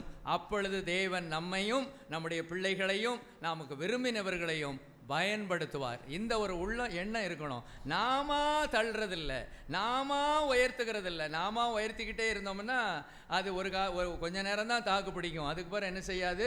தாக்கு பிடிக்காது. தேவன் உயர்த்திட்டார்னா யாராலும் அவங்களை என்ன செய்ய முடியாது? அசைக்க முடியாது. இந்த எண்ணம் நமக்கு என்ன செய்யணும்? இருக்கணும். ஆண்டவரே, இனிமேல் நான் எதுவுமே செய்ய மாட்டேன். எனக்காக, என்னுடைய பிள்ளைக்காக நீர் யுத்தம் செய்யணும், நீர் வழக்காடணும். எதை குறித்து நான் கவலைப்பட மாட்டேன், எதை குறித்து நான் வருத்தப்பட மாட்டேன். ஏனென்றால் என்னுடைய ஒவ்வொரு காரியத்தையும் நீர் பார்த்து கொண்டு இருக்கிறீர். இந்த எண்ணம் நமக்கு என்ன செய்யணும்? இருக்கணும். Praise the lord. ஹல்லேலூயா. சரி, அடுத்தது பாருங்க. இதெல்லாம் நம்ம இப்போ நல்லா பேசிக்கிட்டு இருக்கிறதுக்கு சகோதரன் தான். Price the Lord. இன்னொரு சகோதரனை பார்ப்போம். காயின் ஆபேல். ஆதியாகமம் 4:5-8 வாசிங்க. 4ஆம் அதிகாரம் 5ஆம் வசனம். காயினையும் அவன் காணிக்கையையும் அவர் அங்கீகரிக்கவில்லை. அப்பொழுது காயினுக்கு மிகவும் எரிச்சல் உண்டாகி அவன் முகநாடி வேறுபட்டது. சரி, அடுத்த 8. காயின் தன் சகோதரனாகிய ஆபேலோடே பேசினான். அவர்கள் வயல்வெளியில் இருக்கும் சமயத்தில் காயின் தன் சகோதரனாகிய ஆபேலுக்கு விரோதமாய் எழும்பி அவனை கொலை செய்தான். 10. அதற்கு அவர், என்ன செய்தாய்? உன் சகோதரனுடைய இரத்தத்தின் சத்தம் பூமியிலிருந்து என்னை நோக்கி கூப்பிடுகிறது. சரி, பிரைஸ் தி லார்ட். காயின் ஆபேல் என்ன பண்ணுறாங்க? பலி செலுத்துகிறாங்க. சாரி, காணிக்கை செலுத்துகிறாங்க. காயினையும் அவனுடைய காணிக்கையும் அங்கீகரிக்கலை, ஆபேலையும் அவனுடைய காணிக்கையும் அங்கீகரித்தார். அங்கீகரித்த உடனே இவருக்கு என்ன வந்துருச்சு? காயினுக்கு என்ன வந்திருக்கு? என்ன வந்துருக்கு? கோபம். அந்த வார்த்தையிலேருந்தே சொல்லுங்கள், பைபிள்லேருந்தே சொல்லுங்களேன். எரிச்சல் உண்டாயிற்று, முகநாடி வேறுபட்டது. இப்போ நம்ம சகோதரருக்கு முகநாடி வேறுபடுதா? நமக்கு வேண்டியவங்க வந்தால் முகம் பிரகாசமாயிருது, நடுப்பகல் வரைக்கும் பிரகாசிக்கும் சூரியனை போல. நமக்கு வேண்டாத ஆட்கள் வந்தாங்கன்னா அமாவாசை மாதிரி ஆயிடுது, பார்த்தும் பார்க்காத மாதிரி. என்னெல்லாம் விளையாட்டு பண்ணுறோம் பார்த்தீங்களா? என்ன தந்திரம்! ஸ்தோத்திரம். பிடிச்சவங்க வந்தால் வாங்க வாங்க சிஸ்டர், வாங்க பிரதர், வாங்க, எப்படி இருக்கீங்க? நல்லா இருக்கீங்களா? பிள்ளைகள் எப்படி இருக்காங்க? என்ன சாப்பிட்டீங்க? எல்லாம் விசாரிக்கிறது. பெரிய நமக்கு விருப்பப்படாத ஒரு ஆள் வந்துட்டாங்களாக்கும் முகமே என்ன செஞ்சிடும்? வாடி போயிடும், முக நாடி வேறுபட்டுரும், அமாவாசை மாதிரி இருக்கும். முகம் கலராக தான் இருப்பாங்க, ஆனால் அந்த ஆளை பார்த்தோன்னே அமாவாசையாக மாறிடுவாங்க, கருப்பாயிருவாங்க. Price the Lord. ஸ்தோத்திரம். இப்போ இந்த பிரச்சனை அங்கே தான். அதுதான் ஒருத்தருக்கு அங்கீகாரம் கொடுக்கப்படுகிறது. யாருக்கு அங்கீகாரம்? ஆபேல். ஏன் அங்கீகாரம் கொடுக்கப்பட்டது? அதுக்குள்ளே நம்ம போக வேண்டாம். சரி, எப்படியோ 2 பேரில் ஒரு ஆள் தேவன் என்ன செஞ்சிட்டாரு? அவனையும் அவனுடைய காணிக்கையும் அல்லது ஆராதனையும் கர்த்தர் அங்கீகரிச்சிட்டாரு, ஒருத்தருக்கு அங்கீகரிக்கலை. இன்றைக்கி அப்படி தான். சிலரை நம்ம திடீர்னு அங்கீகரிச்சிருவோம், ஏதாவது ஒன்று சொல்லிடுவோம். சரி, ஜோசப் சொல்லு அப்படின்னு சொல்லிடுவோம். எப்போ பார்த்தாலும் இந்த அலெக்ஸ் ஜோசப்புன்னே சொல்லிக்கிட்டு இருக்காரு. ஸ்தோத்திரருக்கு வேறு ஆளே இல்லையா? நம்மளெல்லாம் ஒன்றும் என்ன செய்ய மாட்டேங்காங்க, சொல்ல மாட்டேங்காங்களே. இவங்களே பாட்டு படிக்க விட்டுக்கிட்டு இருக்காங்களே, இவங்களே பிரசங்கம் பண்ண விட்டுக்கிட்டு இருக்காங்களே. நாம் என்னைக்கு மைக்குக்கு முன்னால் வர்றது, நாம் என்னைக்கு இந்த ஜனங்கள் முன்னால் வர்றது? இப்படிலாம் சிலருக்கு இது தேவனால் அங்கீகரிக்கப்படலை. சில சமயம் ஊழியரால் அங்கீகரிக்கப்படாமல் இருக்கக்கூடும், ஊழியர்களால். ஸ்தோத்திரம். அப்போ அங்கீகாரத்தை கொடுக்கறது யாரு? தேவன். இதுக்கு இவர் என்னதான் செஞ்சிருக்கணும்? காயின், ஆண்டவரே ஆபேலையும் அவனுடைய காணிக்கையும் நீர் அங்கீகரிச்சீரு, ஆனால் என்னையும் என்னுடைய காணிக்கையும் அங்கீகரிக்கலை. இப்போ அவன் அங்கீகரிக்கப்பட்டது போல நானும் அங்கீகரிக்கப்படணும்னு விரும்புகிறேன். நான் என்ன செய்யணும் ஆண்டவரே? நான் என்னப்பா செய்யணும்? என்னுடைய காணிக்கையிலே ஒருவேளை மிஸ்டேக் இருக்கா, அல்லது என் வாழ்க்கையிலே ஏதாவது மிஸ்டேக் இருக்கா? எனக்கு சொல்லி தாங்கப்பா, எனக்கு புரியல. நான் என்ன நினச்சிக்கிறேன்னா, நான் செய்கிறதெல்லாம் சரின்னு எனக்கு படுது என் பார்வையில். பைபிள் அப்படி ஒரு வசனம் இருக்குல்ல, தன் பார்வைக்கு அந்த வசனத்தை சொல்லுங்களேன், வசன குஞ்சுகளே. Price allot. தன் பார்வைக்கு ஐயோ நல்லவனாக இருக்கிறவன். வசனத்தை சொல்லுங்கம்மா. மாமியாரா? தன் பார்வைக்கு ஞானி, தன் பார்வைக்கு ஞானி, அல்லது நம்ம பாணியில் தன் பார்வைக்கு நல்லவன், தன் பார்வைக்கு சரியானவன். இன்னைக்கு யாரை கேளுங்க, ஸ்தோத்திரம், பர்னபாஸ் பிரதர்கிட்ட கேளுங்க, என்ன பொறுத்தளவில் என் பார்வையில் நான் நல்லவன் தான், அப்படி தான் அவர் சொல்லுவார்.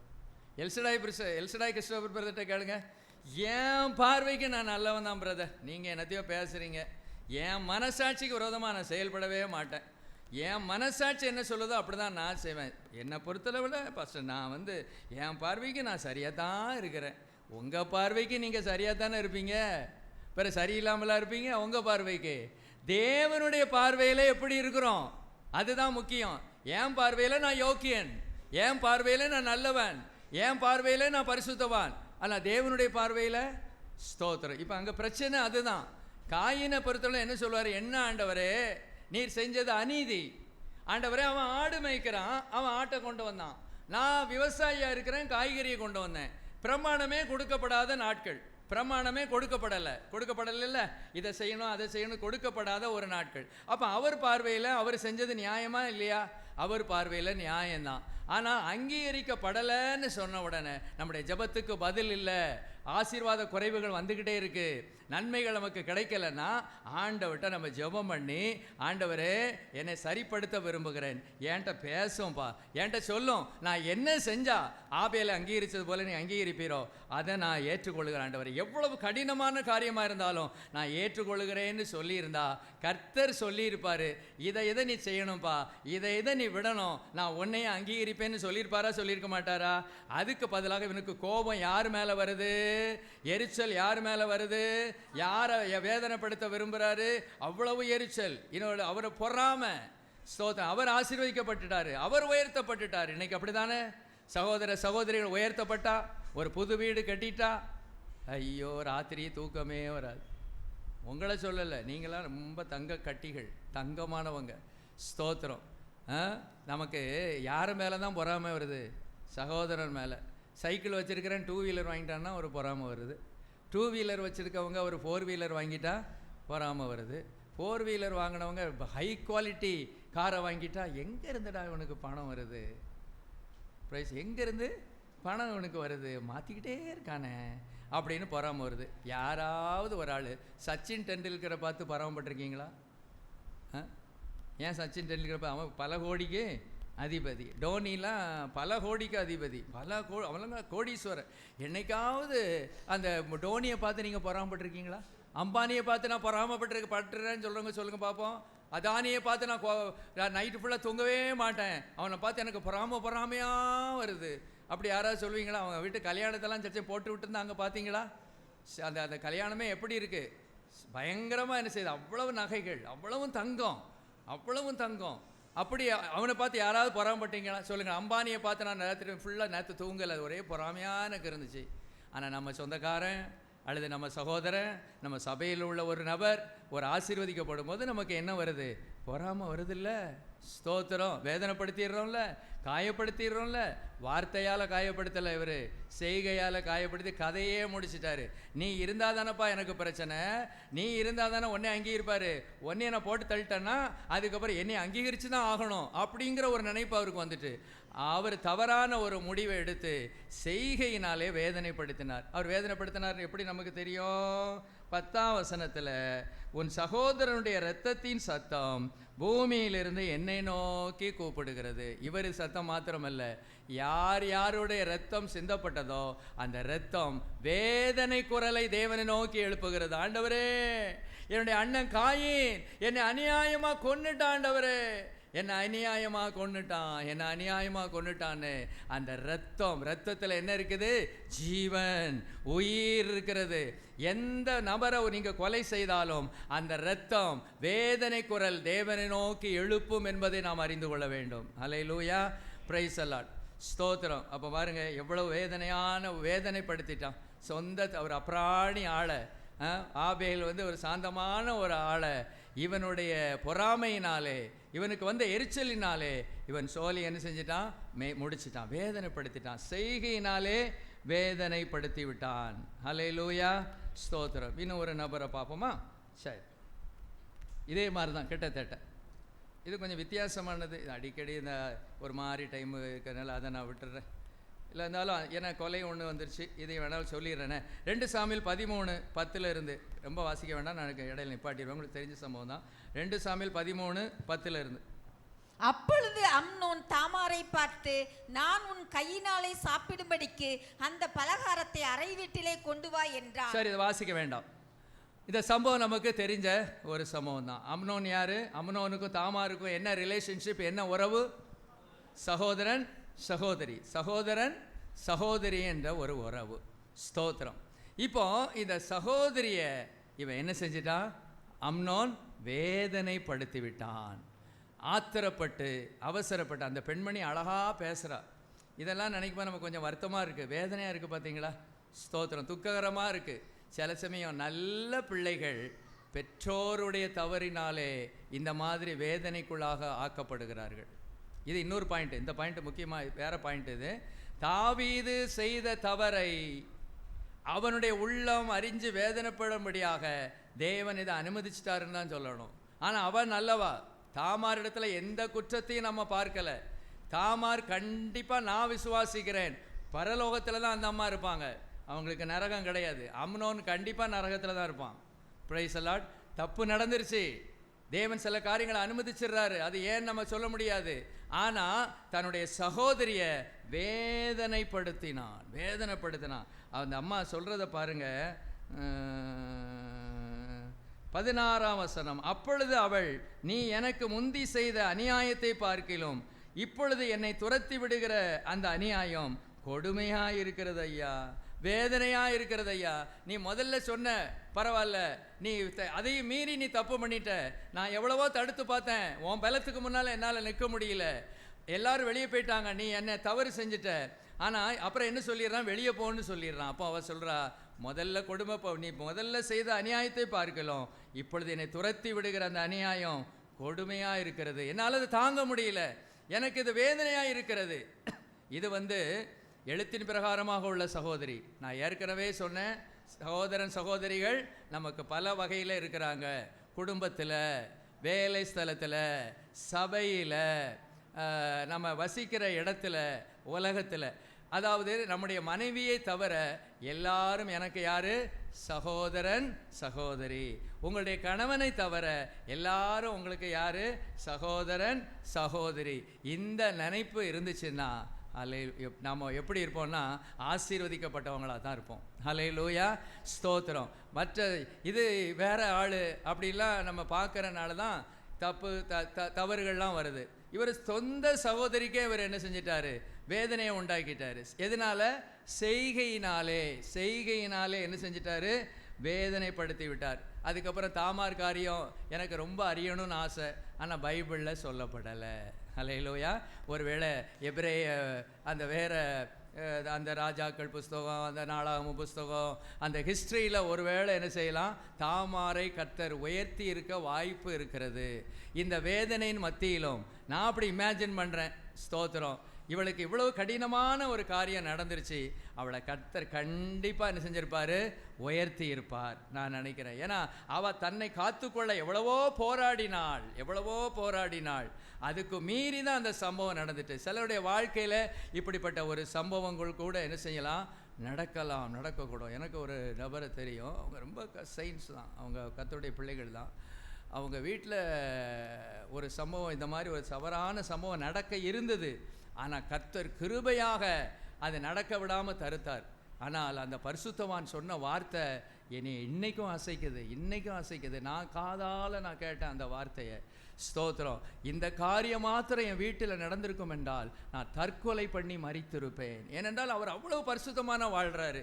ஐயோ, நான் இவ்வளவு பரிசுத்தமாக வாழ்ந்து எங்கள் வீட்டிலே ஒருத்தன் என் மகளை கை வைக்க வச்சுட்டானேங்கிற ஆதங்கம், வேதனை, அப்போ ஒருவேளை அதனால தேவன் அனுமதிக்கலை. ஸ்தோத்திரம். தேவன் எல்லாம் அனுமதிக்கிறது கூட யோசித்து தான் செய்கிறாரு. எந்த காரியங்களை அனுமதிக்கிறதுனால ஒருவேளை செஞ்ச தற்கொலை பண்ணியிருந்தா இவ்வளவு நாள் அவங்க பரிசுத்தமாக வாழ்ந்தது பிரயோஜனம் இல்லாமல் போயிருக்கோம். நேரம் எங்கே தான் போகணும்? நரகத்துக்கு தான் போகணும். இதை புரிந்து கொள்ளுங்கள். எவ்வளவு பரிசுத்தமாய் வாழ்ந்தாலும், எவ்வளவு கர்த்தருக்கு பிரியமாய் வாழ்ந்தாலும், 1000 பேரை ரட்சிப்புக்குள்ள நடத்தினாலும், தற்கொலை பண்ணி ஒரு மனிதன் மரிக்கிறான் என்றால் அவன் நேர போகிற இடம் பாதாளம். இதை நம்ம சரியாக புரிஞ்சுக்கணும். எத்தனையோ தடவை நான் சபையில் சொல்லிக்கிட்டே இருக்கிறேன் இந்த காரியத்தை. ஆனாலும் சிலருக்கு புரிந்து கொள்ளவே முடியல, சிலரால் விளங்கி கொள்ளவே முடியல. ஸ்தோத்திரம். சரி, அப்போ செய்கையினாலே அடுத்தது முதல்ல என்ன பார்த்தோம்? வார்த்தையினாலே வேதனைப்படுத்தக்கூடாது, செய்கையினாலே வேதனைப்படுத்தக்கூடாது. சரி, மூன்றாவது வார்த்தையினாலும் செய்கையினாலும் வேதனைப்படுத்தக்கூடாது. அப்படி ஒரு குரூப் இருக்குது. 3 குரூப்பாக நம்ம சிந்திச்சிருக்கிறோம். ஒன்று, வார்த்தையினாலே எந்த ஒரு சகோதரனையும் நான் என்ன செய்ய மாட்டேன்? வேதனைப்படுத்த மாட்டேன். இன்னைக்கு அப்படி ஒரு தீர்மானத்தை நம்ம எடுக்கணும். இதுதான் கிறிஸ்தவ வாழ்க்கை. கர்த்தர் நம்ம எப்போ வேணாலும் பயன்படுத்துவார், எப்போ வேணாலும் உபயோகிப்பார். தேவன் தூக்கி விடும்போது யாராலும் அதை என்ன செய்ய முடியாது? தடுத்து நிறுத்த முடியாது. 1 சாமுவேல் 2:8 என்ன சொல்லுது? கர்த்தர் எளியவனை புழுதியிலிருந்து, சிறியவனை புழுதியிலிருந்து எடுத்து எளியவனை குப்பையிலிருந்து உயர்த்துகிறார். எங்கிருந்து எடுக்காராம்? புழுதியிலிருந்து, குப்பையிலிருந்து அவர்களை பிரபுக்களோட உட்காரவும் மகிமையுள்ள சிங்காசனத்தை சுதந்தரிக்கவும் பண்ணுகிறார். போதும், அவ்வளோ போதும். Price the Lord. அவர் சிறியவனை புழுதியிலிருந்து எடுத்து எளியவனை குப்பையிலிருந்து உயர்த்துகிறார். அவர்களை பிரபுக்களோடு உட்காரவும் மகிமையுள்ள சிங்காசனை சுதந்தரிக்கவும் பண்ணுகிறார். இது யாரை குறித்து சொல்லியிருக்க? அந்த அம்மா என்ன செய்கிறாங்க?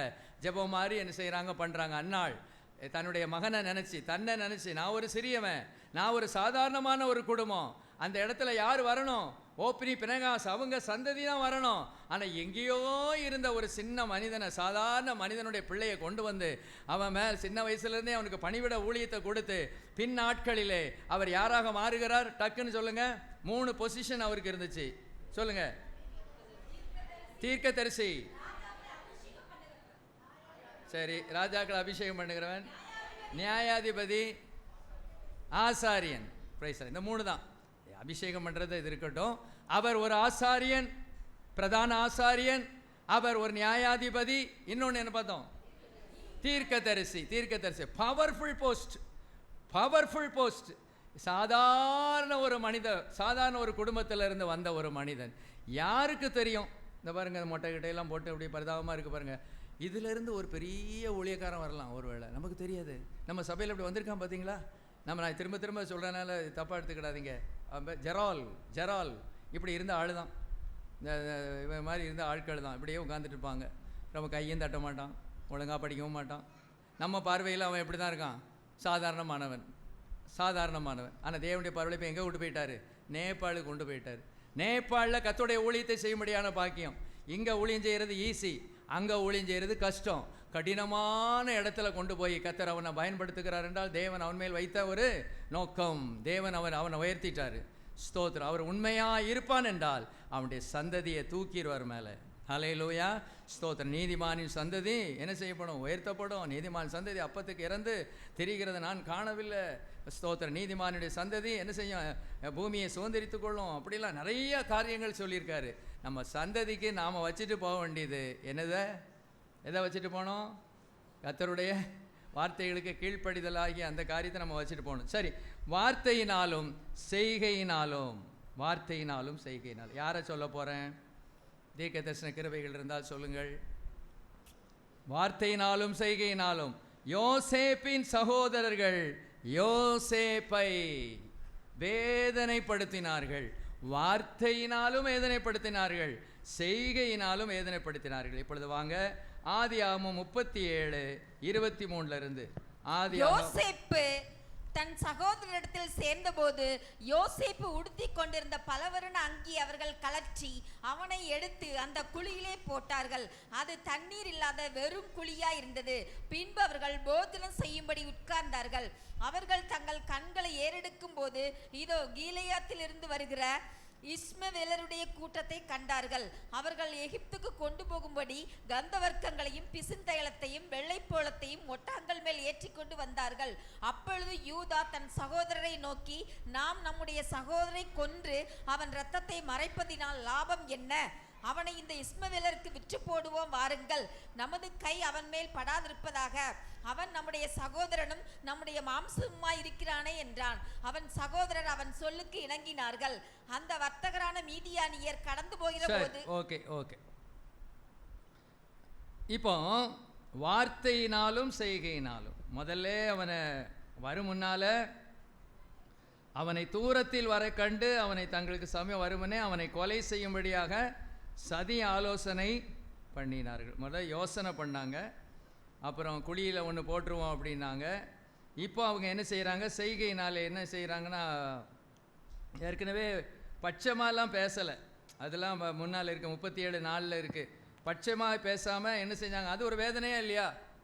நீங்கள் தான் சொல்லணும். நம்மகிட்ட பட்சமாக பேசாமல் நம்மளை பார்த்தோன்னே அப்படியே மூஞ்ச திருத்திட்டு போயிடுறாங்கன்னு நமக்கு சந்தோஷமாக இருக்குமா? பட்சமாக பேசலைன்னா என்ன அர்த்தம்?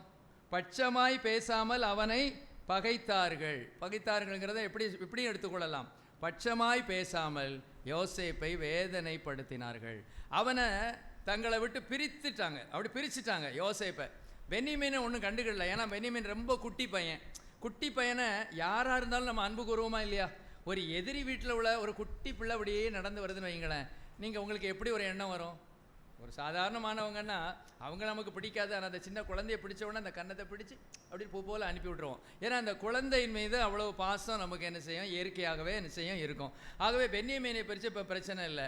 இப்போ இந்த யோசேப்புக்கு அதிக அக்கறை கொடுக்குறார், அதிகமாக நேசிக்கிறார். அந்த ட்ரெஸ் எல்லாம் ஃபஸ்ட் கிளாஸாக வாங்கி கொடுக்குறாரு. இதெல்லாம் அவர் செஞ்ச தப்பு. ஸ்தோத்திரம். நம்ம வீட்டில் 3 பிள்ளைகள் இருக்காங்க, இந்த மொட்டை ஒன்று இருக்குது, ஸ்தோத்திரம். அடுத்தது ஒன்று இருக்குது, அவர் ஊருக்கு போயிட்டார், படிக்க போயிட்டார். ஸ்தோத்திரம். இவன் கடைக்குட்டி பாருங்கள், இவனுக்கு நல்ல கோட்டு பேண்ட்டு டை எல்லாம் வாங்கி கொடுத்துட்டு இவர் கொடுக்காரு. அவனுக்கு வந்து மணிராஜ் பிராண்டில் ஒரு சட்டை. யாருக்கு? ஜெபினுக்கு மணிராஜ் பிராண்டில் ஒரு சட்டை. அவருக்கு ரேட்டு 400 ரூபா, இவருக்கு ரேட்டு 4000 ரூபா அப்படின்னு வச்சுக்கோங்களேன். அவருக்கு ஒரு வருத்தம் இருக்குமா இருக்காதா? அவன் ஸ்டேஜில் இருக்கும், கொஞ்சம் பெரியவங்களானா இருக்காது, அவன் ஸ்டேஜில் இருக்கும். என்னடா இந்த அப்பா இந்த 3வது பையன் பிறந்ததுலேருந்து அவன் பிள்ளையே ஓட்டிக்கிட்டு கிடக்காங்க, டேனி டேனி டேனி டேனி எந்த பார்த்தாலும். அது வரைக்கும் ஜெபின் ஜெபின் ஜெபின்னாங்க. ஸ்தோத்திரம். எங்கள் வீட்டிலே அந்த பிரச்சனை வந்துச்சு கொஞ்சம். அப்படின்னு அப்படி இல்லை, பிரச்சனைன்னு வரல. 3வது பிறக்க போகிறான், பிளஸ்ஸன் வரப்போகிறான்னு உடனே நாங்களும் அவன்கிட்ட கொஞ்சம் போய் வளருவோம். இவன்ட்ட என்ன வளருவோன்னா, 3வது ஒருத்தர் வரப்போகிறாரு, இது வரைக்கும் உனக்கு இதெல்லாம் கொழுப்பு, எங்கே கொழுப்பு, உனக்கு இருந்த செல்லம்லாம் இன்னும் குறைய போகுது, இனிமேல் வரப்போகிறவனுக்கு தான் அதிக செல்லம் அப்படின்னு நாங்கள் சொல்லுவோம். உடனே அவன் விசுவாசத்திலே சொல்லுவான், அதெல்லாம் கிடையாது, எனக்கும் செல்லம் உண்டு. அவனுக்கு இப்போ ஞாபகம் இருக்கும், என்னமோ தெரில, ஞாபகம் இருக்கா? சில இது நமக்கு மறக்காது பார்த்தீங்களா, சில வார்த்தைகள். அவன் அப்போ வந்து அப்படி சொல்லுவான், எனக்கு செல்லம் உண்டுமா. சரி, அது ஒரு பக்கம் இருக்கட்டும். நம்ம காரியத்துக்கு நம்ம வந்துடுவோம். இங்கே பாருங்கள், இவங்க பட்சமாய் பேசாமல் என்ன செய்தாங்க, அவனை பகைத்தார்கள், வேதனைப்படுத்தினார்கள், வார்த்தையினாலே வேதனைப்படுத்தினார்கள், குழிக்குள்ளே தூக்கி போட்டாங்க. இப்போ அடுத்தது என்ன செஞ்சிட்டாங்க, இஸ்மவேலுக்கு என்ன செஞ்சிட்டாங்க, வித்துட்டாங்க, கொலை செய்ய முயற்சி செய்தார்கள். யோசேப்புனால கடுகெடுத்துட்டு இருக்காங்க. அந்த முகத்தில் ஒரு கடுகை தூக்கி போட்டாலும் படபடன்னு வெடிச்சிரும். அந்த அளவு அந்த 10 பேரும் ஆங்காரமாக இருக்காங்க. இந்த தப்பு செய்வதற்கு, அவனை கொலை செய்வதற்கு அவங்க எப்படி இருக்காங்க, ஒருமனப்பட்டு இருக்கிறார்கள். ரூபன் கொஞ்சம் வித்தியாசம், யூதா கொஞ்சம் வித்தியாசம், மற்றபடி அவங்களோட தான் இருந்தாங்க. அவங்க நினச்சிருந்தா சொல்லியிருக்கலாம்ல, ரூபன், டேய் என் உயிர் போன பிறகு தான் யோசேப்பு உயிர் போகணும், அவனை குழிக்குள்ள தூக்கி போடாத, எங்கேயும் தூக்கி போடாத, நான் வந்து மூத்தவன், சிரேஷ்ட புதல்வன், நான் சொல்கிறதா நடக்கணும், அப்படின்லாம் என்னையே கொல்லுங்க, அவனை கொல்றதுக்கு முதல்ல என்னையே கொல்லுங்க அப்படின்னு ஸ்ட்ராங்காக சொல்லியிருந்தா குழிக்குள்ள தூக்கி போட்டிருப்பாங்களா? போட்டிருக்க மாட்டாங்க. அன்னைக்கு வந்து அண்ணனுக்கு ஒரு மரியாதை உண்டு. மூத்த மகன் என்றால் அப்பாவுக்கு அடுத்த ஸ்தானம் அவருக்கு, கண்டிப்பாக அதை செஞ்சுருப்பாங்க. ஆனால் தேவனுடைய சித்தம் இன்னொரு வகையில் வேற இருக்கட்டும். ஆனாலும் அவர் தந்திரமாக காப்பாற்றணும் தான் நினச்சாரே ஒழிய, அவர் அதாவது தனக்கு கொடுக்கப்பட்ட பவர் அவர் என்ன செய்யலை, பயன்படுத்தலை. சரி, இது ஒரு பக்கம் இருக்கட்டும். அப்போ வார்த்தையினாலும் செய்கையினாலும் இப்போ நம்ம அடுத்தது பார்க்க போகிறது ரொம்ப முக்கியமான ஒரு காரியம். இவ்வளவு தூரம் யோசேப்புக்கு அவங்க வார்த்தையினாலும் செய்கையினாலும் என்ன செய்தாங்க, வேதனைப்படுத்தினாங்க. ஆனால் இவர் கைமாறாக என்ன செய்தார்? இதே யோசேப்பு விஷயத்தில் நாம இருந்து அந்த சகோதரர்கள் வந்தால் நாம என்ன செஞ்சிருப்போம்? ஸ்தோத்திரம். சொல்லுங்களேன், யாராவது ஒருத்தர் கிருபாகரன். யோசேப்பு என்ன கொஸ்டின் கேட்டேன்னு யோசிப்போம் இருக்கேன். ஸ்தோத்திரம். யோசேப்புக்கு அவங்க சகோதரர்கள் ரொம்ப தீங்கு செய்தாங்க. தீங்கு செய்து வெளிநாட்டுக்கெல்லாம் என்ன செஞ்சுட்டாங்க, அனுப்பிட்டாங்க. அவரை ஒரு அடிமையாக செஞ்சுட்டாங்க, அனுப்பிட்டாங்க. ஆனால் அவர் நல்ல ஒரு பொசிஷனுக்கு வந்துட்டார். இப்போ அவங்ககிட்ட இந்த யோசேப்புகிட்ட வந்து தானியம் வாங்குறதுக்கு வர்றாங்க. அப்படிப்பட்ட சூழ்நிலையில் நாம என்ன செய்வோம்? என்ன செய்வோம்? பழிக்கு பழி வாங்கிடுவோம். பழிக்கு பழி. யானைக்கு ஒரு காலம் இருந்தால் பூனைக்கு ஒரு காலம் வருண்டா. அன்னைக்கு அப்படி பேசுனீங்க என்ன, அன்னைக்கு நான் பாவமாக இருந்த உடனே உங்கள் பாட்டுக்கு ஏறி மேய்ஞ்சிங்க. இப்போ பாருங்க எனக்கு கீழே வந்து நிற்கிங்க, இந்தா வாங்கிக்கோ டமால். அவ்வளோ வரையும் கூப்பிட்டு அவனுக்கு கீழே எத்தனை அதிகாரிகள், எத்தனை இராணுவ வீரர்கள் இருக்காங்க. அப்படின்னா வாங்கடா இவனுக்கு 4 சாத்து சாத்திட்டு வாங்க, அதுக்கப்புறம் பார்த்துக்கலாம் மீதியை. 4 சாத்து, வேறு ஒன்றும் வேண்டாம், அட்டி 4 சாத்து. அதுக்கப்புறம் மீதி உள்ள அண்ணன் தம்பி உறவெல்லாம் அப்புறம் என்ன செஞ்சுக்கிடுவோம், பார்த்துக்கிடுவோம். அப்படி தான் இன்றைக்கி சொல்கிறவங்க இருக்கிறாங்க. சில காரியங்கள் நம்மளால் மறக்க முடியல, மன்னிக்க முடியல. அப்படியே அதே வச்சுக்கிட்டு அப்படியே தூக்கம் இல்லாமல், சரியாக சாப்பிடாம, அப்படியே ப்ரெஷர் ஏறி தலைவலி வந்து அப்புறம் ஆஸ்பத்திரி கொண்டு போய் போட்டு, இந்த வேதனை எதுக்கு நமக்கு? நம்ம யோசிப்பை பாருங்கள், ஒரு முடிச்சிட்டேன், டைம் ஆயிடுச்சு. இருந்தாலும் ஒரு 5 நிமிஷம் டைம் எடுத்துக்கிடுறேன். 45 வாங்க, ஆதியாகமம் 45. அவ்வளோலாம் வாசித்த சோலி முடிஞ்சிட்டோம்னு நினைக்கிறேன். 4ல இருந்து வாசிக்கணும். என்ன அழகா. அப்பொழுது யோசேப்பு தன் சகோதரரை நோக்கி என் கிட்ட வாருங்கள் என்றான். அவர்கள் கிட்ட போனார்கள். அப்பொழுது அவன், நீங்கள் எகிப்துக்கு போகிறவர்களிடத்தில் விற்று போட்ட உங்கள் சகோதரனாகிய யோசேப்பு நான் தான். என்னை இவ்விடத்தில் வரும்படி விற்று போட்டதினால் நீங்கள் சஞ்சலப்பட வேண்டாம். அந்த முக்கியமானதை மாத்திரம் சொல்றேன். என்ன அழகா பேசுறாரு பாருங்க. நீ என்னை இவ்விடத்தில் வரும்படி விற்று போட்டதினால் நீங்கள் சஞ்சலப்பட வேண்டாம். அது உங்களுக்கு விசனமாய் இருக்க வேண்டாம். நீங்க வேதனைப்படுத்தாதீங்க. என்ன வேதனைப்படுத்துறது உண்மைதான். ஆனால் நீங்கள் சஞ்சலப்படுத்துறாதீங்கப்பா, நீங்கள் வேதனைப்படுறாதீங்கப்பா. நீங்கள் வேதனைப்பட்டீங்கன்னா அதை என்னால் தாங்க முடியாது. எப்படி ஒரு மனுஷன் பாருங்க. ஆகவே தான் இவனை உயர்த்தினார், சும்மா இல்லை. புரிஞ்சுக்கிட்டீங்களா? புரிஞ்சு கொண்டவங்க அல்லேலூயா. ஏன் இவ்வளவு பெரிய உயர்வுனா, மற்றவர்கள் சகோதரர்கள் தங்களை இவ்வளவு வேதனைப்படுத்தினாலும், காயப்படுத்தினாலும், சஞ்சலப்படுத்தினாலும் அவங்க சஞ்சலப்படக்கூடாதுங்கிறதுல குறியா இருந்தார் பாருங்க. வேண்டாம், ஜீவரட்சணை செய்யும்படி தேவன் என்னை உங்களுக்கு முன்னே அனுப்பினார். அல்லேலூயா, ஸ்தோத்திரம். வர அது மாத்திரம் பார்ப்போம். 10ஆம் வசனம். நீரும் உம்முடைய பிள்ளைகளும் சொல்லி விடுறார். அவருடைய பிள்ளைகளும் உம்முடைய ஆடு மாடுகளோடும் உமக்கு உண்டாயிருக்கிற யாவற்றோடும் கோசை நாட்டில் வாசம் பண்ணி என் சமீபத்தில் இருக்கலாம். உமக்கும் உம்முடைய குடும்பத்தாருக்கும். உமக்கும் உம்முடைய குடும்பத்தாருன்னா யாரு? குடும்பத்தார் யாரு? சகோதரர். உமக்கு இருக்கிற யாவற்றிற்கும் வறுமை வராதபடிக்கு அங்கே உம்மை பராமரிப்பேன். அண்ணனை பராமரிப்பேன். என்னை தூக்கி போட்ட குழியில் தூக்கி போட்டவனை பராமரிப்பேன். நான் கொண்டு வந்த சாப்பாட்டையும் வாங்கி தின்னுபிட்டு என்னையும் உள்ள தூக்கி போட்டீங்களே, இஸ்மவேலுக்கு விற்றீங்களே, உங்களை நான் என்ன செய்வேன்? ஆதரி. இப்படி நான் செய்வேங்கிறவங்க ஒரு அல்லே சொல்லுங்க. செஞ்சிருவீங்க? என்ன செஞ்சால் ரொம்ப நல்லது, கை கொடுத்துடலாம். அவர் பாஸ்டர் அலையிலையா போட சொல்லிட்டாருன்னு அலையில போட்டான்னு நினைக்கிறேன். அந்த சரத்தை கவனிக்கலை. அந்த சரத்தை அவர் என்ன செய்யலை, கவனிக்கலை. சரி பாஸ்டர் இறக்க பாவம், நான் மாத்திரமாவது ஒரு அலையிலையா போட்டு பாவம் எல்லாரும் சும்மா இருக்கும்போது நான் செஞ்சிடறேன், அலையிலையா போட்டுடுறேன்னு. ஸ்தோத்திரம். அதாவது நமக்கு நம்ம வந்து வேதனைப்படுத்தின, காயப்படுத்தின, நம்ம கொலை செய்ய முயற்சித்த அவங்களுக்கு அவங்க நிராபராதியாக, அவங்க நிராபாரணியா, அவங்க ஒன்றுமில்லாமல் இவங்க கீழே வரும்போது பழிக்கு பழி வாங்காமல் அவனுடைய வேதனை தன்னுடைய வேதனை போல ஏற்றுக்கிட்டு அவர் சொல்கிறாரு, பயப்படாதீங்க, இன்னும் 5 வருஷம் இருக்குது, நான் உங்களை ஆதரிப்பேங்கிற மாத்திரம். 22ஆம் வசனம் பாசிங்க. 22 அவர்களில் ஒவ்வொருவனுக்கும் மாற்று வஸ்திரங்களையும் கொடுத்தான். போதும். ஐயா, இவன் வஸ்திரத்தை பிடிச்சி கிழிச்சு இழுத்தாங்க.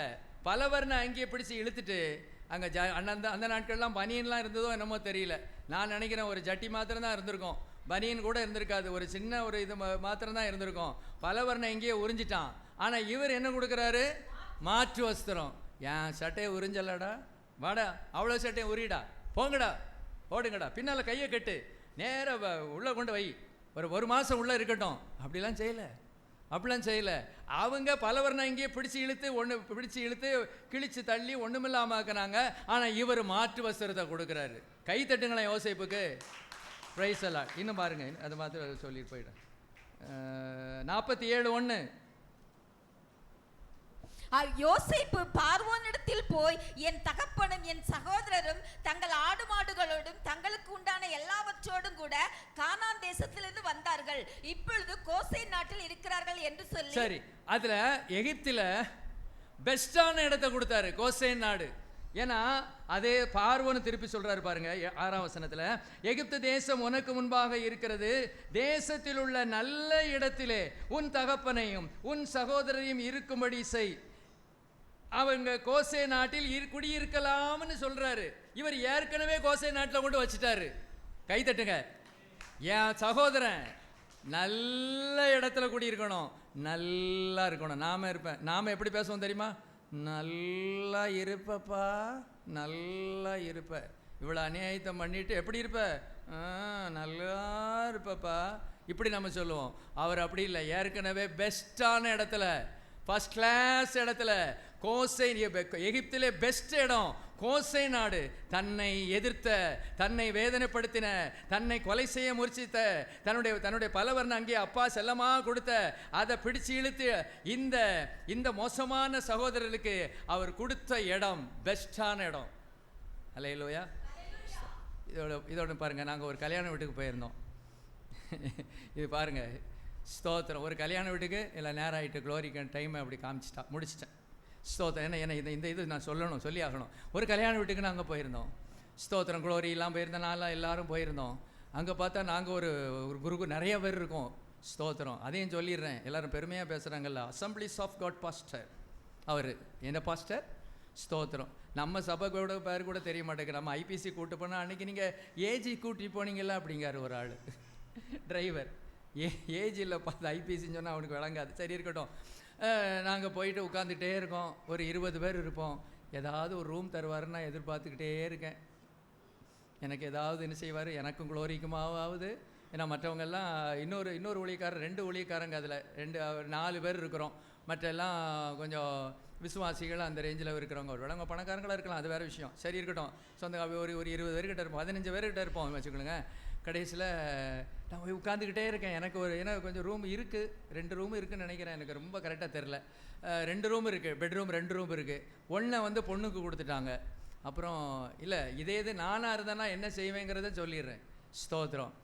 பாஸ்டர், எங்களுக்கு தங்கிறதுக்கு எங்கே இடம் அப்படின்னு கேட்டேன். இதில் தான் நீங்கள் படுத்துக்கணும் அப்படின்ட்டாரு. ஒன்றுமே தரலை. ஒரு பாயை தந்தோம், அவரால் செய்யணும் அப்படின்னா. அவர் நீட்டாக உள்ள ஏசி ரூமில் போய் அவர் படுத்து தூங்கிட்டார். நாங்கள் படுத்துக்கிட்டோம், எங்களுக்கு ஒன்றும் பிரச்சனை இல்லை. ஏசுநாதர் எதில் படுத்தார்? மாட்டுக்கொட்டையில் படுத்தார். ஆனால் இது நானாக இருந்தால் என்ன செஞ்ச பெருமைக்காக சொல்லலை. ஐயா, நீங்கள் இந்த பெட்ரூமில் படுங்க, நான் இங்கே படுத்துக்கிறேன், நான் படுத்திருப்பேன். அல்லேலூயா. ஸ்தோத்திரம். அசம்பிளிஸ் ஆஃப் காட் பாஸ்டராக இருக்கிறதுனால பெரிய காரியம் இல்லை. வாழ்க்கை தான் முக்கியம். ஸ்தோத்திரம். வாழ்க்கை தான் முக்கியம். இன்றைக்கி அப்படி தான் என்ன செய்கிறாங்க நினைக்கிறாங்க. 2 பாஸ்டர் எல்லாருமே நாங்கள் அதிலே உருண்டுக்கிட்டோம். அப்படி நெருக்கடி தான் அன்னைக்கு. ஸ்தோத்திரம். அதை பற்றி பிரச்சனை இல்லை. ஆனால் அவங்களுடைய தன்மையை சொல்கிறேன் நான். ஏன்னா இப்போ நம்ம இயேசுநாதர்லாம் எப்படி இருந்தார், அதில் நமக்கு பாடமாக இருக்குல்ல. சரி, நான் இப்போ சொல்ல வந்த காரியம் என்னென்னா, அந்த மாதிரி தானே செஞ்சுருக்கணும் யோசேப்பு, அந்த மாதிரி தானே செஞ்சுருக்கணும். சங்கடப்படுங்கடா. இருக்கிற ராம டிரான்ஸ்ஃபர் கொடுத்தாலே முடிச்சுட்டேன், போய்கிட்டே இருக்கும். ராமநாதபுரம் மாவட்டம், அந்த தண்ணி இல்லாத காடு, முந்தி கோயில்பட்டியெல்லாம் தண்ணி இல்லாத காடு, சங்கரங்கோயில், இப்படிப்பட்ட இடத்துக்கு டிரான்ஸ்ஃபர் பண்ணுவாங்க. வந்தீங்களோட வந்தீங்க, அன்னைக்கு தெரிஞ்சுதா உங்களுக்கு? அடிமையாக விற்றீங்க. ஏன்னா 20 வெள்ளிக்காசு வாங்கி என்ன பண்ணீங்க? நீங்கள் என்ன வாங்கி சாப்பிட்டீங்க? அநியாயமாக என்ன இப்படி பண்ணிட்டீங்களே? பாரு, இந்த எகிப்து தேசத்தில் மோசமான ஒரு இடத்த கொடுத்து பாரு, உங்களை என்ன வேதனைப்படுத்துகிறேன். அப்படி செஞ்சாரா? பெஸ்ட்டான இடத்த முதல்ல கொடுத்துட்டாரு. அப்புறம் பார்வோனே சொல்கிறாரு, பெஸ்ட்டான இடத்த என்ன செஞ்சுறேன், நீ கூடுன்னு சொல்கிறாரு. அதுக்கு முன்னாலே ஐயா கொடுத்துட்டாரு. இதையும் முடிச்சிடறேன். ஐயோ, இருக்கு வேறு இது முடிச்சிட்டேன். அந்த அன்பு, அந்த இதை பாருங்களேன். நம்மையும் பாருங்கள், யோசேப்பையும் பாருங்கள். கடைசியில் அப்பா செத்து போயிட்டாரு. அப்பா என்ன செஞ்சிட்டாரு? செத்து போயிட்டாரு. அப்பா செத்து போனோன்னு அவங்க என்ன நினச்சாங்க? அப்பா செத்து போயிட்டாரு, இனிமேல் நம்மளுக்கு பழிக்கு பழி வாங்கிடுவான்னு அவங்ககிட்ட திருப்பி சொல்லி விடுறாரு, மன்னிக்கணும்னு சொல்கிறாரு. அந்த வார்த்தையை கேட்ட உடனே, உம்முடைய தகப்பனாகிய தேவனுக்கு ஊழியக்காரராகி இருக்கிற நாங்கள் செய்த துரோகத்தை மன்னிக்க வேண்டும் என்று அவனுக்கு சொல்ல சொன்னார்கள். அவர்கள் அதை யோசேப்புக்கு சொன்ன போது அவன் அழுதான். கைதட்டுங்களேன். ஆண்டவரே, முதல்ல என்ன யோசேப்பா மாற்றும்பா, யோசேப்பா மாற்றும்பா. இதுக்கு முன்னால வரைக்கும் தெரியாம பொத்து பொத்துன்னு காலில் விழுந்தாங்க. இப்போ தம்பின்னு தெரிஞ்ச பிறகும் நான் பின்பு அவனுடைய சகோதரரும் போய் அவனுக்கு முன்பாக தாழ விழுந்து, இதோ நாங்கள் உமக்கு அடிமைகள் என்றார்கள். தெரியாம காலில் விழுந்தது ஒரு நேரம், இப்போ தெரிஞ்சே விழுறான். தம்பி கடைக்குட்டி பய, வீட்டில் அவனை ஏசணும், அவனை கொலை செய்ய முயற்சித்தோம், இப்போ அடிமையா இருக்கிறாங்க. ஹல்லேலூயா. அவனுடைய பேச்சு எப்படி இருக்கு பாருங்க.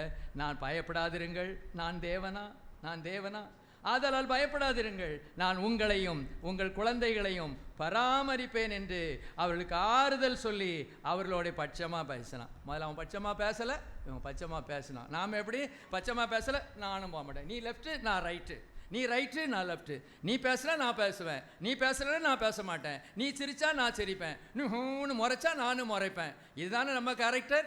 அந்நிய பாஷை இருக்குது, ஜெபம் இருக்குது, ஆனால் என்ன தான் இல்லை, வாழ்க்கை தான் இல்லை. அதுதான் இல்லை. வாழ்க்கைக்கு தான் பரலோக ராஜ்யத்தில் என்ன உண்டு, ஒப்புரவாகணும், சரி பண்ணணும், அந்த ஸ்டாண்டர்டுக்கு வரணும். அந்த ஸ்டாண்டர்ட் எந்த ஸ்டாண்டர்ட், எந்த ஸ்டாண்டர்ட், அட்லீஸ்ட்டு யோசேப்பு ஸ்டாண்டர்ட். ஐயோ, அன்னைக்கு யோசேப்புக்கு பைபிள் இருந்துச்சா, ஆலயம் இருந்துச்சா, பிரசங்கமாக இருந்தாங்களா, ஒன்றும் கிடையாது. புக்ஸ் இருந்துச்சா, ஆவிக்குரிய புக்ஸு, யூடியூப் இருந்துச்சா, வாட்ஸ்அப் இருந்துச்சா, எதுவும் கிடையாத நாட்களில் தன்னை யோசேப்பு இயேசு கிறிஸ்து மாதிரி கிட்டத்தட்ட வாழ்ந்துட்டு போயிட்டார். ஹல்லேலூயா, ஸ்தோத்திரம். அந்த அளவு மன்னிக்கிற சுபாவம் இருக்கா? மன்னிப்பு கேட்கட்டும் பார்க்கலாம், மன்னிப்பு கேட்கட்டும் பார்க்கலாம். என்ன பேச்சு, என்ன செயல், அவ்வளோ பேசுவாங்க, அப்புறம் மன்னிப்பு கேட்பாங்களாக்கும். ஸ்தோத்திரம். வந்துட்டாங்க. தன்னாலே மன்னிச்சார். Price the Lord. தன்னாலே மன்னிச்சார். அவங்க இப்போ கேட்க முன்னாலே அவர் உள்ளத்திலே அவர் என்ன செஞ்சிட்டாரு, மன்னிச்சிட்டாரு. இது இப்படி ஒரு வாழ்க்கை. ஆண்டவர் சமூகத்தில் நின்று இப்படி கேளுங்க, ஆண்டவரே இப்படிப்பட்ட ஒரு வாழ்க்கையை தாரும். வார்த்தையினாலே வேதனைப்படுத்தக்கூடாது, செய்கையினாலே வேதனைப்படுத்தக்கூடாது, வார்த்தையினாலும் செய்கையினாலும் என்ன செய்யக்கூடாது, வேதனைப்படுத்த. ஒரு தீர்மானத்தோடு போங்க, சூப்பராகிருவீங்க. இதுதான் தீர்க்க தரிசனம். தலையில் கை வச்சு நல்லா இருப்பீங்க நல்லா இருப்பீங்கன்னு சொல்கிறா, அது மாத்திரம் தீர்க்க தரிசனம் இல்லை. நான் சொல்கிறேன், இது தீர்க்க தரிசனம். என்ன தீர்க்க தரிசனம்? இப்படி வாழுங்கள். எப்படி வாழணும்? வார்த்தையினால் யாரையும் வேதனைப்படுத்தாதீங்க, செய்கையினால் வேதனைப்படுத்தாதீங்க. ஸ்தோத்திரம். வார்த்தையினாலும் செய்கையினாலும் யாரையும் வேதனைப்படுத்தாதீங்க. மன்னிங்க, மறப்போம். உலக பிரகாரமாகவே அது வரைக்கும் பாருங்கள், அது வாழ்க இது வாழ்க, அது ஒழிக இது ஒழிகம்மா. அடுத்த இதில் இன்னொரு கூட்டணிக்கு போயிடுவான் பாருங்கள், அப்படியே உல்ட்டாவாயிடுவான். பார்த்துருக்கீங்களா? என்ன உல்ட்டா பேசுகிறாங்க, அவங்க கூட அப்படி உல்ட்டாவாயிடுறாங்க. ஆனால் நமக்கு தான் மன்னிக்க முடியல.